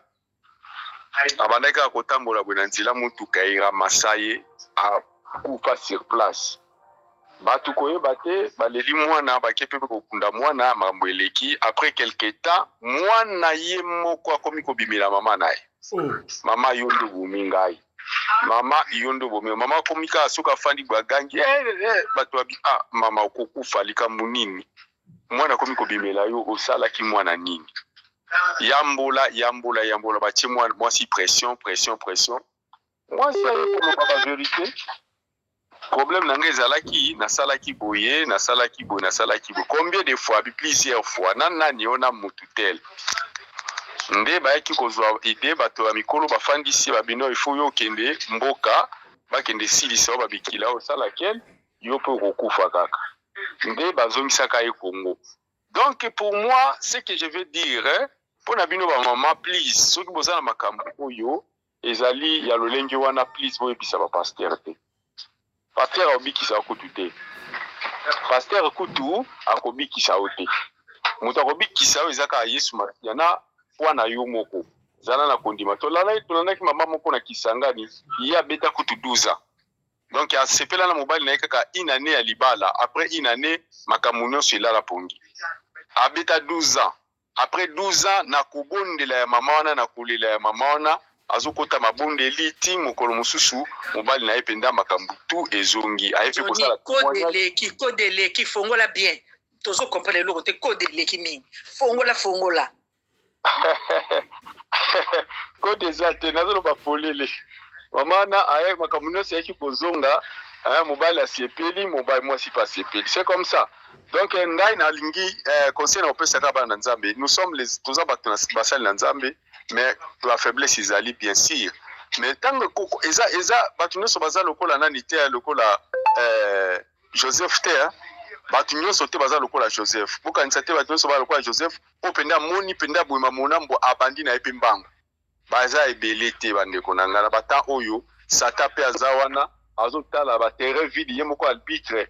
Donc eza mobulu. Boko mbaka makambo wana eza penda secret monene ya bino na mobali na ndako. Soki komi okuta na étape wana mema yango epa ba mikolo ba papa oyo yebiki o aza penda mokolo mobange akoko peso conseil akoko la kiso mwana kota bosala mais pas na prière yo moko telema na prière. Merci beaucoup. C'est ça les choses donc conseil de la prière. Merci beaucoup papa Mabiala topesi na papa pasteur Alexis. 3 minutes. Oui, merci mille papa. Merci mille papa pour la parole. 3 minutes. Oui, en tout cas, j'ai l'impression si nakolo banini na eto tape vidéo moko a mwasa ndako pe na Cameroun na bimaki bakangami. J'ai l'impression comme si sikoyo mibali babano sala basi bongo ou bien basi pe bano sala mibali bongo pona ko éviter infidélité na. Mais nengeno parce que likamoto za nango awa. Il a confié likamona ba pasteur. Naza derrière papa nangai Johnny que Dieu vous bénisse. En tout cas, biso ba chrétien na si chez nous ba chrétien pe balanda ngo na zo ça que ça soit bande ko nanga mibali que ça soit bande ko nanga ya basi il faut non ko ba nanu pasteur azana nani pasteur azana no tout est chrétien azana no chrétien lokola yo aza muto ayambi Seigneur Jésus-Christ siko pasteur azapeka na Saint-Esprit zami balete Saint-Esprit zaka moko oyo azakati na ngai Niwana tazape kati ya papa Johnny, azakati na papa Pelende na maman Fifi, le même Saint-Esprit. Mais nesiko ba don ya kosalela nde esali différent que yaza la pasteur, yaza la prophète, yaza ni mais le même esprit wana. O aza kosala na biso nyonso to alors bazana no spécialement côté ya koleka na yo muto vana kana ba oza koyoka liloba na ye, liloba ya Nzambe. Bone fono toyeba ngo. Et ça le problème oyo ko confier pasteur mais ça le problème oyo ko confier pe pasteur te pour ma pasteur actuel papa nanga 80% nanu bayambi Yesu te nanu bazana molimo santo te bakoti na ndaka milili na bakabal bakoti pe na kibokoko moko oyo ya étranger ya mindele ba franc-maçonnerie bakoti o ba benga bango a une église na papa na pesa no oyo anga pona silisa pona oyo bibeli pamba l'église de Mosuto Yambi, allemand moko, na américain moko, ba pasteur, ba yepi ba assisté na culte. Et sili, ba solo li boponga na titulaire aza na Belgique, aza apôtre, a fongoli sa na Kinshasa, na Londres, awa na Allemagne, na Belgique. basololi na ye babi ke tokoma bapartenaire l'église oyo to financer bino lokwa to soutelaka bazwa esika banini en tout cas tokende na ona na équation to prier dimanche wana eleki soki ezalaki nge fai na mata na chere na mashaki bamoto po eza vie na biso nde eza ka danger nalobaki ya haute voix na chere soki église endimi bapartenaire oyo ya mindele baya koexige biso na oyo bango balingi moi je quitte l'église natike na ndako nalobaki ngo à haute voix po bango ne mpe baza komema bapaster ebele basoifere d'argent bamona baeglise na bango etongwana basala bachaîne na tv ya télévision basala na bakombo gloire ezaka ya nzambe ezaka ya biso te me bango bandimi balata gloire wana yango lomoni partenaire wana bakomi kosigne se bango bakomaka vie et approuvé lui est approuvé ntango osigne yango oteki ame na yo na ama bandimi siko yo soki osambaka na église wana eza na baexigence bango babimaka na bafemme mariée na bafille vierge des conditions majorité po mosusu mpe bana bacondition na bango mais majorité eza il faut bimaka na bafemme mariée na église il faut mama paster no andima ke yo bimaka na basere ya église oyo baza bavierge mama paster ayebi mpo eza lokoto ezokota na entreprise na bango yango wana aza koloba na peuple de dieu bible eza na ndako ya motu nyonso eza elalaka na ndako ya paster te na ndako na ngai naza na bible papa Dionel na bible papa Pelende mpe aza na bible alors ntango bible elobi ke invoque moi je vous répondrai alobi te ke par le biais des pasteurs ntango bible elobi ke ce livre de la loi ne s'éloigne pas de ta bouche alobi te ke na bouche ya paster eza na bouche na yo ndeko nango ozolanda ngai na ndako na yo bondela nzambe le même esprit oyo arépondaka na paster akosala epai na yo soki omoni ke ekoki te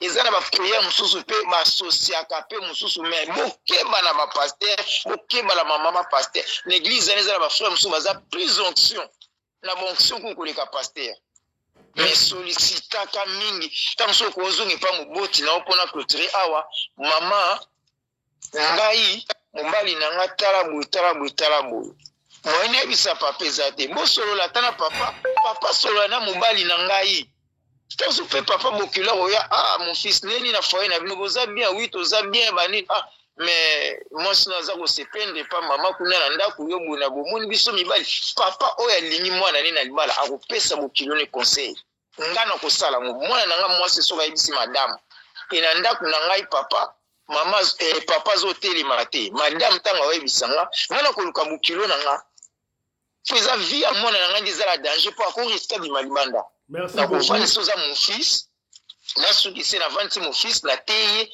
nalakisi ata bamama fifi ndenge nzela bokoko banzete ezali oyo tokosalela ndenge nini ozonga na mpivo na o wana mpo mwana azala bien na libala nasi nasuki wana mpo miniti toza ebele merci papa merci beaucoup pasteur alexis topesi maloba epai ya mama nene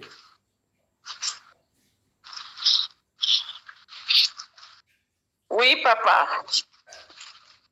Maloba concernant basi oyo bakenda koloba makambo na bango papa pasteur makambo ya mbeto kwa nga nakondanaka biloko wana parce yo mwasi nazali koloba ngo na moninga na ngai ezaka mpona pasteur te ata pa moninga mobali na mobali moninga mobali no yo mwasi okoki koloba biloko ani wana te ona intention nini na intention nini penza yo mwasi ya libala mobali na azosimba yo te ali yo ozokende koloba pa moninga na yeke ça fait une année asimbaka nga te benga bakulutu vandisa bango kota mobali na yo benga bakulutu na mwasi na ye oyo ayebika azu mobali na ngai aza na kulutu aza na mwasi na ye vandisa mwasi na ye bosololi lokola aza kwa yaya na yo apo yebisi mwasi na ye avandi asololi na mobali na ye oyo akokende kosolola na leki na ye soki te leki obengisi bato nyonso sikoyo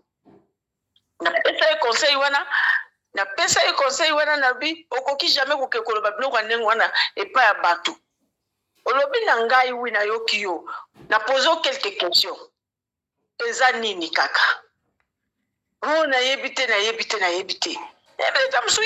tamusu mbeba eza kote na yo mais paster aza mutu lokola yo ti parce que azaka mutu lokoyo ne papa Alexis balobi ne pasteur Alpha balobaka ndenge papa Johnny bazoloba wana na bino nyonso nde bozoloba wana ba commandant Anderson okende koloba biloko wana epai ya pasteur ye nde koba ye aza na basentiment te so atani yo mpe mwasi kitoko oke kuna olobi banda 6 ans 5 ans yango asimbaka nga te oleka tatami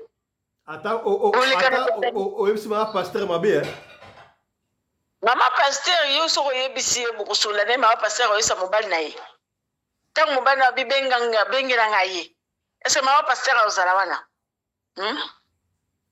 wana nde elza soki abengi abina kobenga mobali wi soki mobali wana asambela na église wana te sikoyo yo kosuka wapi ozomona luka système na famille ya mobali lobela bango soko lobeli bango bayoki te bavandisi mwana bango te balobi te yo olobi na mwana ngo susu ya mobali olobi na mobali na oke tala boyeboyeboye naza mutu naza nzete te ozomona naza mutu naza nzete te nani nzoto eza na baposa nango sikoyo yo kotika yango ozokende panda 6 ans engo oloba nini ntango nalobanga biso kaka moni 3 mois kutu eza ebele yebaka ke kisinyaka deja bozokende na divorce bamama oyo balanda biso awa soki bapapa bopikiliki bobulu doki babenga mbala ngo mama nene na minute oyo baye anga na oyebisa bango nde balobi ye na mwasi ne bavanda ana nalobela bango pesa biso mobali ye moko te soki mobali aza ye moko aye koyebisa nga likambo nde na koloba wi mais soki mwasi baza na mobali bayokani baya na koyebisa bango nde basalaka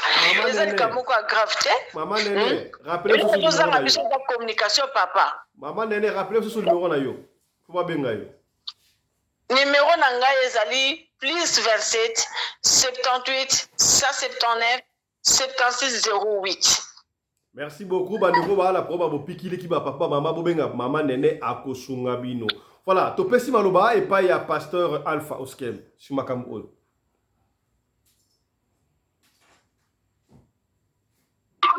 Excuse na ngana lobelo komoko na zuna nu Bible na ngai na 2 Rois chapitre 4 verset 49.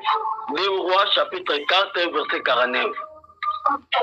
Elle dit à son mari, voici je sais que cet homme qui passe toujours chez nous est un saint homme de Dieu.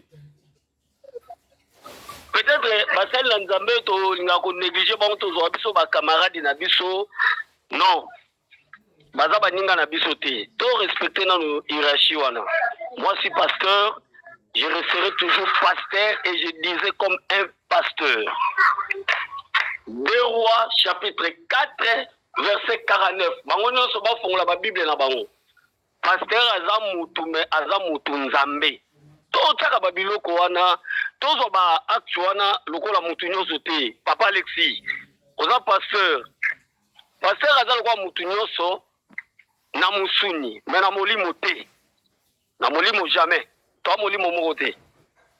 Naza saint homme de Dieu. Quand je suis saint, Bible dit qui peut juger mon serviteur.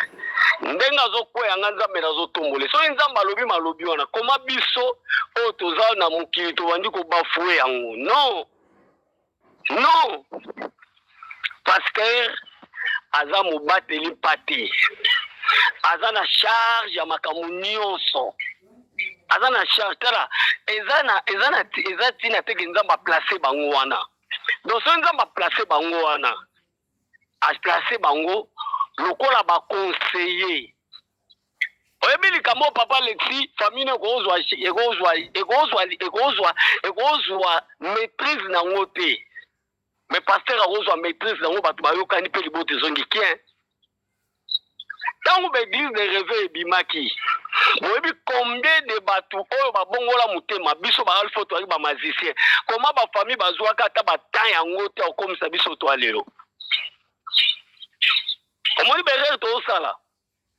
Musalo ba pasteur ba salaka même mabe na bango mais musalo ba pasteur ba sala ba famille na biso ekokango te. Wana boto to chama ina munoko te to chapitre. Ngala ko tiko bisa famille na makamu na ngata. Pona yebisa tout d'abord banana zala na famille wana nini bazwa malamu ba pesanga ko ba sala ponanga. Mais la kozwa conseil mais ba foto lobela que vous pouvez chercher un pasteur qui a une maturité spirituelle. Pour le comment moi la moke moi le quoi attendre 5 versets ba to bengi pasteur. C'est ça le malheur. Yango bébé si évangile. Évangile bébé kwa nini? Ba infiltrer ba koti. Yango la lobaka. Yezu na ba ye kolne bazo tambola ba koti bena seneve zo bota. Balingi ba bopikola ngalo bibotika bango bakola esika moko. Bakola moisinzela moko tukoye ba blenani tukoye ba seneve nini. Papa, même na famille ba mumama ezali, même na musala nzambe ba mabe ezali. Ozomona. Papa, pasteur aza un homme là qui donne des séries. O akopesa kimia na kata libota. Maman nene, maman fifi. Pasteur Alpha. Papa. Quel est tout droit pour la yo ceux qui na date pour piquer ça te ba ko yebisa yo pasteur, quel est tout droit bit. Papa. Papa. Tant. Likamute papa, na lobby hein. Mais quand ba lobby pasteur, c'est un parent. Asa parent. Yo pasteur ou l'équipe papa na maman aboti bout na valeur. Mais là papa, la spiritualité na l'équipe bango. Na ko opesa discernement au papa na opesa te na maman na ba opesa ngote. Donc papa Pelende. Oui. Toza na ba makambo wana ebele na vie. Mais loko zo bebisa nini? La chair.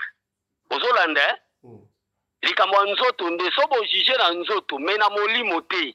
O molimo nde mutu ayepa na ngata ngazo tuna nga makambo to loba na bunzoto te nga funa meme na molimo. Ya eko expliquer ça lokola ezala kwa mutake pas docteur. Pasteur Alpha, yebisa biso to que de tout droit votre na 1 minute. Soki na ndaku mwasi azoyoka te bo pikili ke ça te pas papa. Baya ko yebisa yo. Mais papa, neza parent. Oh. Ezala kwa mutake pas docteur. Mais oui. Yo na papa aboti ba ngona faut yebisa nani? Zela papa. Zela papa. 1 minute hein. Soko yebisinga.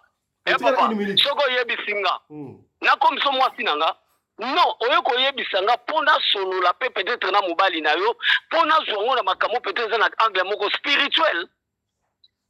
Oh, papa, ayebisanga te poloni. Bato ba yebisa avec mukuna. O ba yebisa de unilesi. O ba yebisa ba pasteur ko ba ko basuka neni. Wana yango na lobi c'est la chair. Non, wana to jijango to kene na partie ya nzoto. Mais na partie ya molimo baza na droit koyebisa bango baza ba papa na bango femme sinamite azoyebisa mobali no moni mutu aleka pa na biso azali c'est homme de Dieu amoni na tâche te papa ana temela ngo makasi pona yebi makambo. Merci beaucoup pasteur Alpha. Merci beaucoup pasteur Alpha. To pesi maloba epa ya mama Fifi. Pas fiston. Ndenge za wana eza boye. Biloko yango eza na volet ebele. Mata volet mama Fifi zo balancer. Volet mais pasteur alobi na ye bien kosi na ye. Ya ba pasteur baza mobulu baza soko lobi na ye ko profiter nango. Mais mingi. Mama ne lelo za na problème, Fifi na problème le la téléphone na yo hein. Ke na bakisi. Mingi eza ba problème, mingi eza ba problème ya mingi ya ba mari de nuit mingi soko yo za na mari de nuit olo ya basungo na mabondeli yo ke le lukatanga wisi sa le lote ato melango sa le lote puisque ta yo zola na butu mobali wana aya ko visiter so moi ko kata ko mifijit volume yate ozo ka entrecouper ozo kata na yebito aussi vite fana liboko to chango wapi eza pena awe vandi. Mais ça va, hein? Vous voyez, vous quittez ça, comprendre le Andrés Nenegi na oloba. Allez-y. Surtout c'est ça. Sikoyo, problème eza boy. Ezali ke soki ndeti eza na anomalie po biso ba africain makamna biso to wana nkango wana libala butu. Soko moi c'est soka za libala butu akoma ape kanda. O mona mso posa pe ya mobile na ye ezala kati. Soko yo garder, yo mozo ko bondela te o garder na no sungu. Ndeka papa Alpha oloba wana. Il faut quand même bayeba. Po biso sambela rapona batu tozora pe bakawana ya mingi. Omona mwasi kanda na ndako mobile ya batu nzoto eza bien yenda za na mari de nuit na ye. soki mwasi wana ye koloba te bon deuxième cas bapapa bino boyaka na difficulté ya koluka bapaster mpona koloba yango mpo bisambela biso moto ozala nao na ndako bo sikoyo soki neti likambo ya ndenge wana ekangami nga na kigodigodi na okende kolobela yango wapi pa paster soki paster akona makanisi ya mabe ngai nde présence esprit esala nasuta ye eza ndenge wana mpo ngai nazoya te mpo ye asepelisa ngai non naza besoin ndako ebonga mpo kimi ekota eza ndenge wana ntango yozoyela moto yebe eloko yeli mama fifi donc olingo oloba ekosala mpe ke omona papa bopikiliki eza te eza faute na ye te eza parce que mama aza na mari de nuit eya mosusu mpe ezalaka mona mama mpe na mari de nuit parceke ngai nazwi baka wana ebele biso bango nza totraitaka mpe yango nazwi baka wana ebele ezosenga nango tangawisi te bakotisi ye biloko na kati bakoba bakalebase donc ayokaka douleur donc papa akokota te soki akoteka douleur ye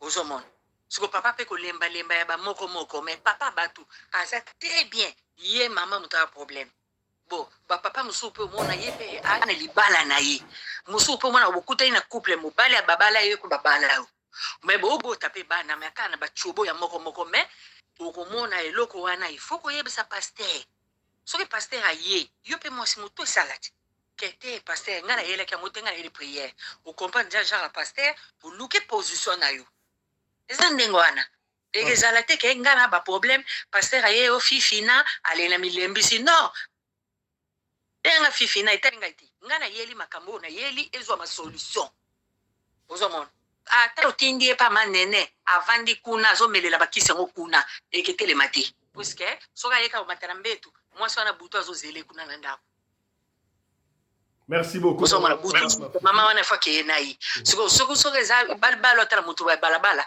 kutu mwa sava soki eza lie ya famille babali oyo na libota no okimela yango wapi boza na makila ozomona souffrance kote wana tokataka kaka te bapaster mpe bazala bao mabe me babandoki te ozomona pasteur alpha azalaki na raison merci beaucoup mama fifi tokosilisa bongo epai ya commandant congo anderson de jobure ye moto ya suka epi tosisi émission maloba suka epai commandant anderson alo mboka yo bolukilanga numéro pas fisto lukilanga numéro ya nani okomi na nani pardon soki commandant anderson asilisi na obakisaka mwa moke likambo moko moke kaka likolo wana jouero nani komi na samuel eto bolukilanga numéro ya samuel alukela biso pamela ok commandant anderson maloba mboka yo voilà merci beaucoup mwana mboka fiston pelende awa bambodi fe beta mawa pasteur alpha mutu na nga abetaki nga mbodi akanisi na bosani rien nga abosana te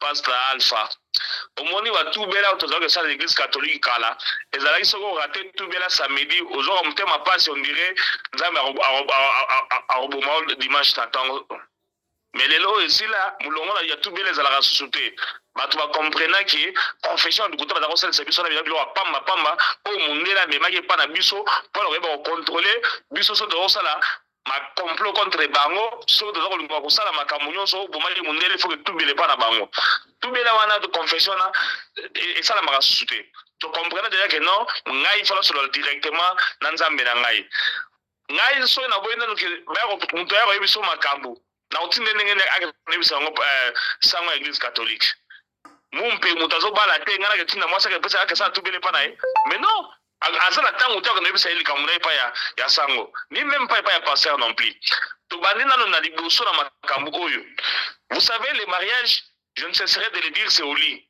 alors quand on dit ça ne marche pas il faut trouver des solutions ezali na eloko moko te oyo physique ebebi moto mokoyede eza kolia ye nzoto mibali eza kotelema lisusu te bokende na mabondeli nzoto mibali bana kotelema otelema nini parce que mokoyede ezolia ye donc vous allez comprendre que non eza kutu kosenga baprière te kote oyo mama fifi mutu na ngai foyeba ke non soki nzoto ya mibali peut-être baka ebele ezala kaka hémoroïde mutu ebukaka mokongo mutu elembisaka biso baplantation omona deja bolingi okatembe eza kotelema lisusu te eza hémoroïde omona mutu ameli batangawisi ameli babali bakimbelongo bangadiadia mba bopikiliki babukundu banzoto na ebosongi donc régime alimentaire mpe nano awa au moins na mutu mususu boye régime alimentaire aza na yango asort a changer et memeli ba biloko wana mais eza na tango eza na ntina moko te mwana mwasi o mwasi alibala surtout azo problème na ye.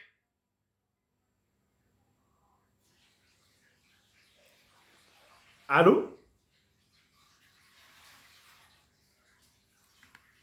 Allô, commandant?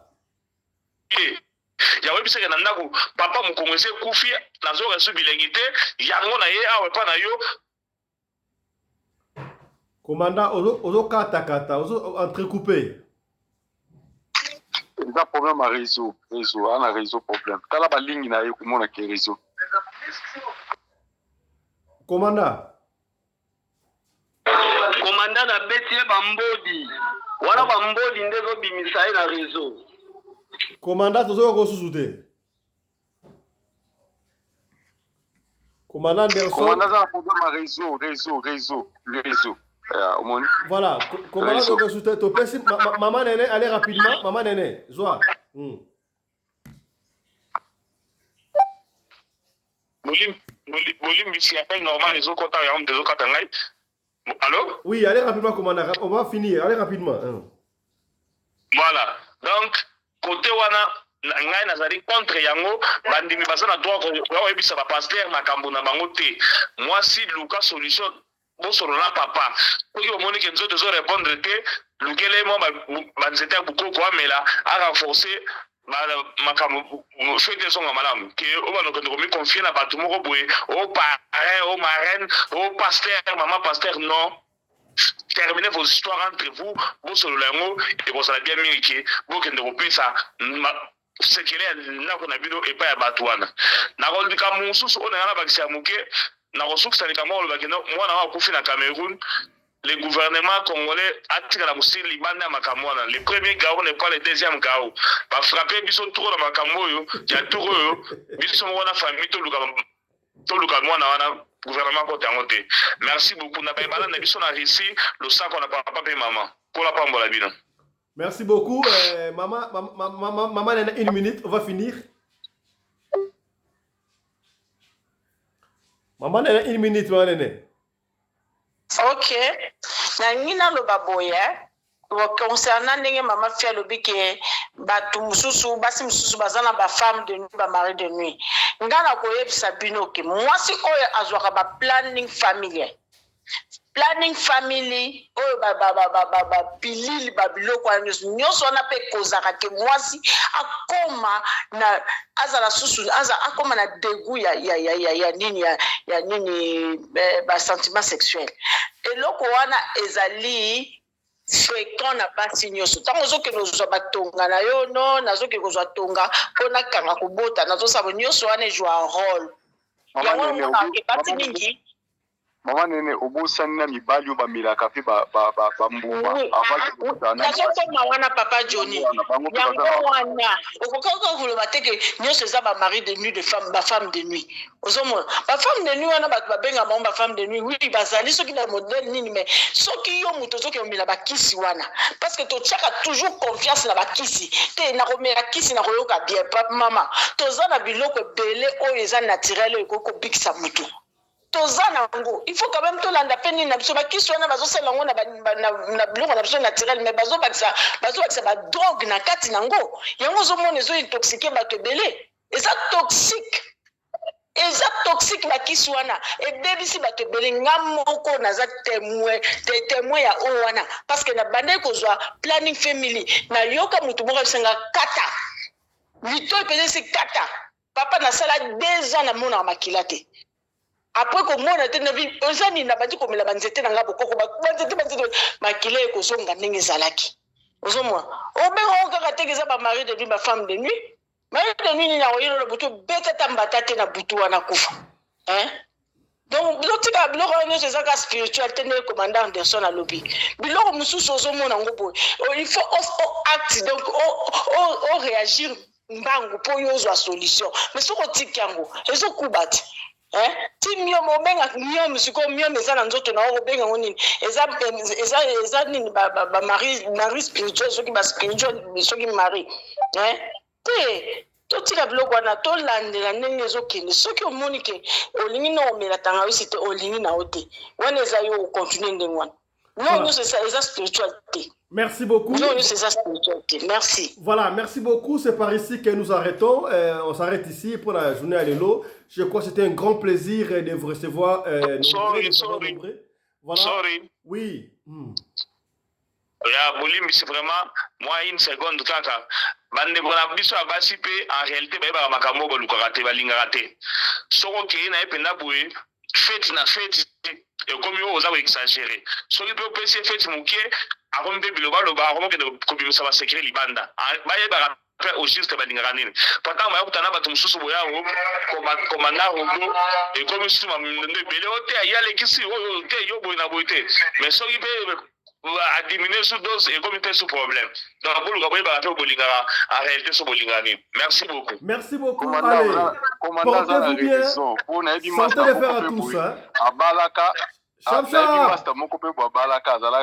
Et tara.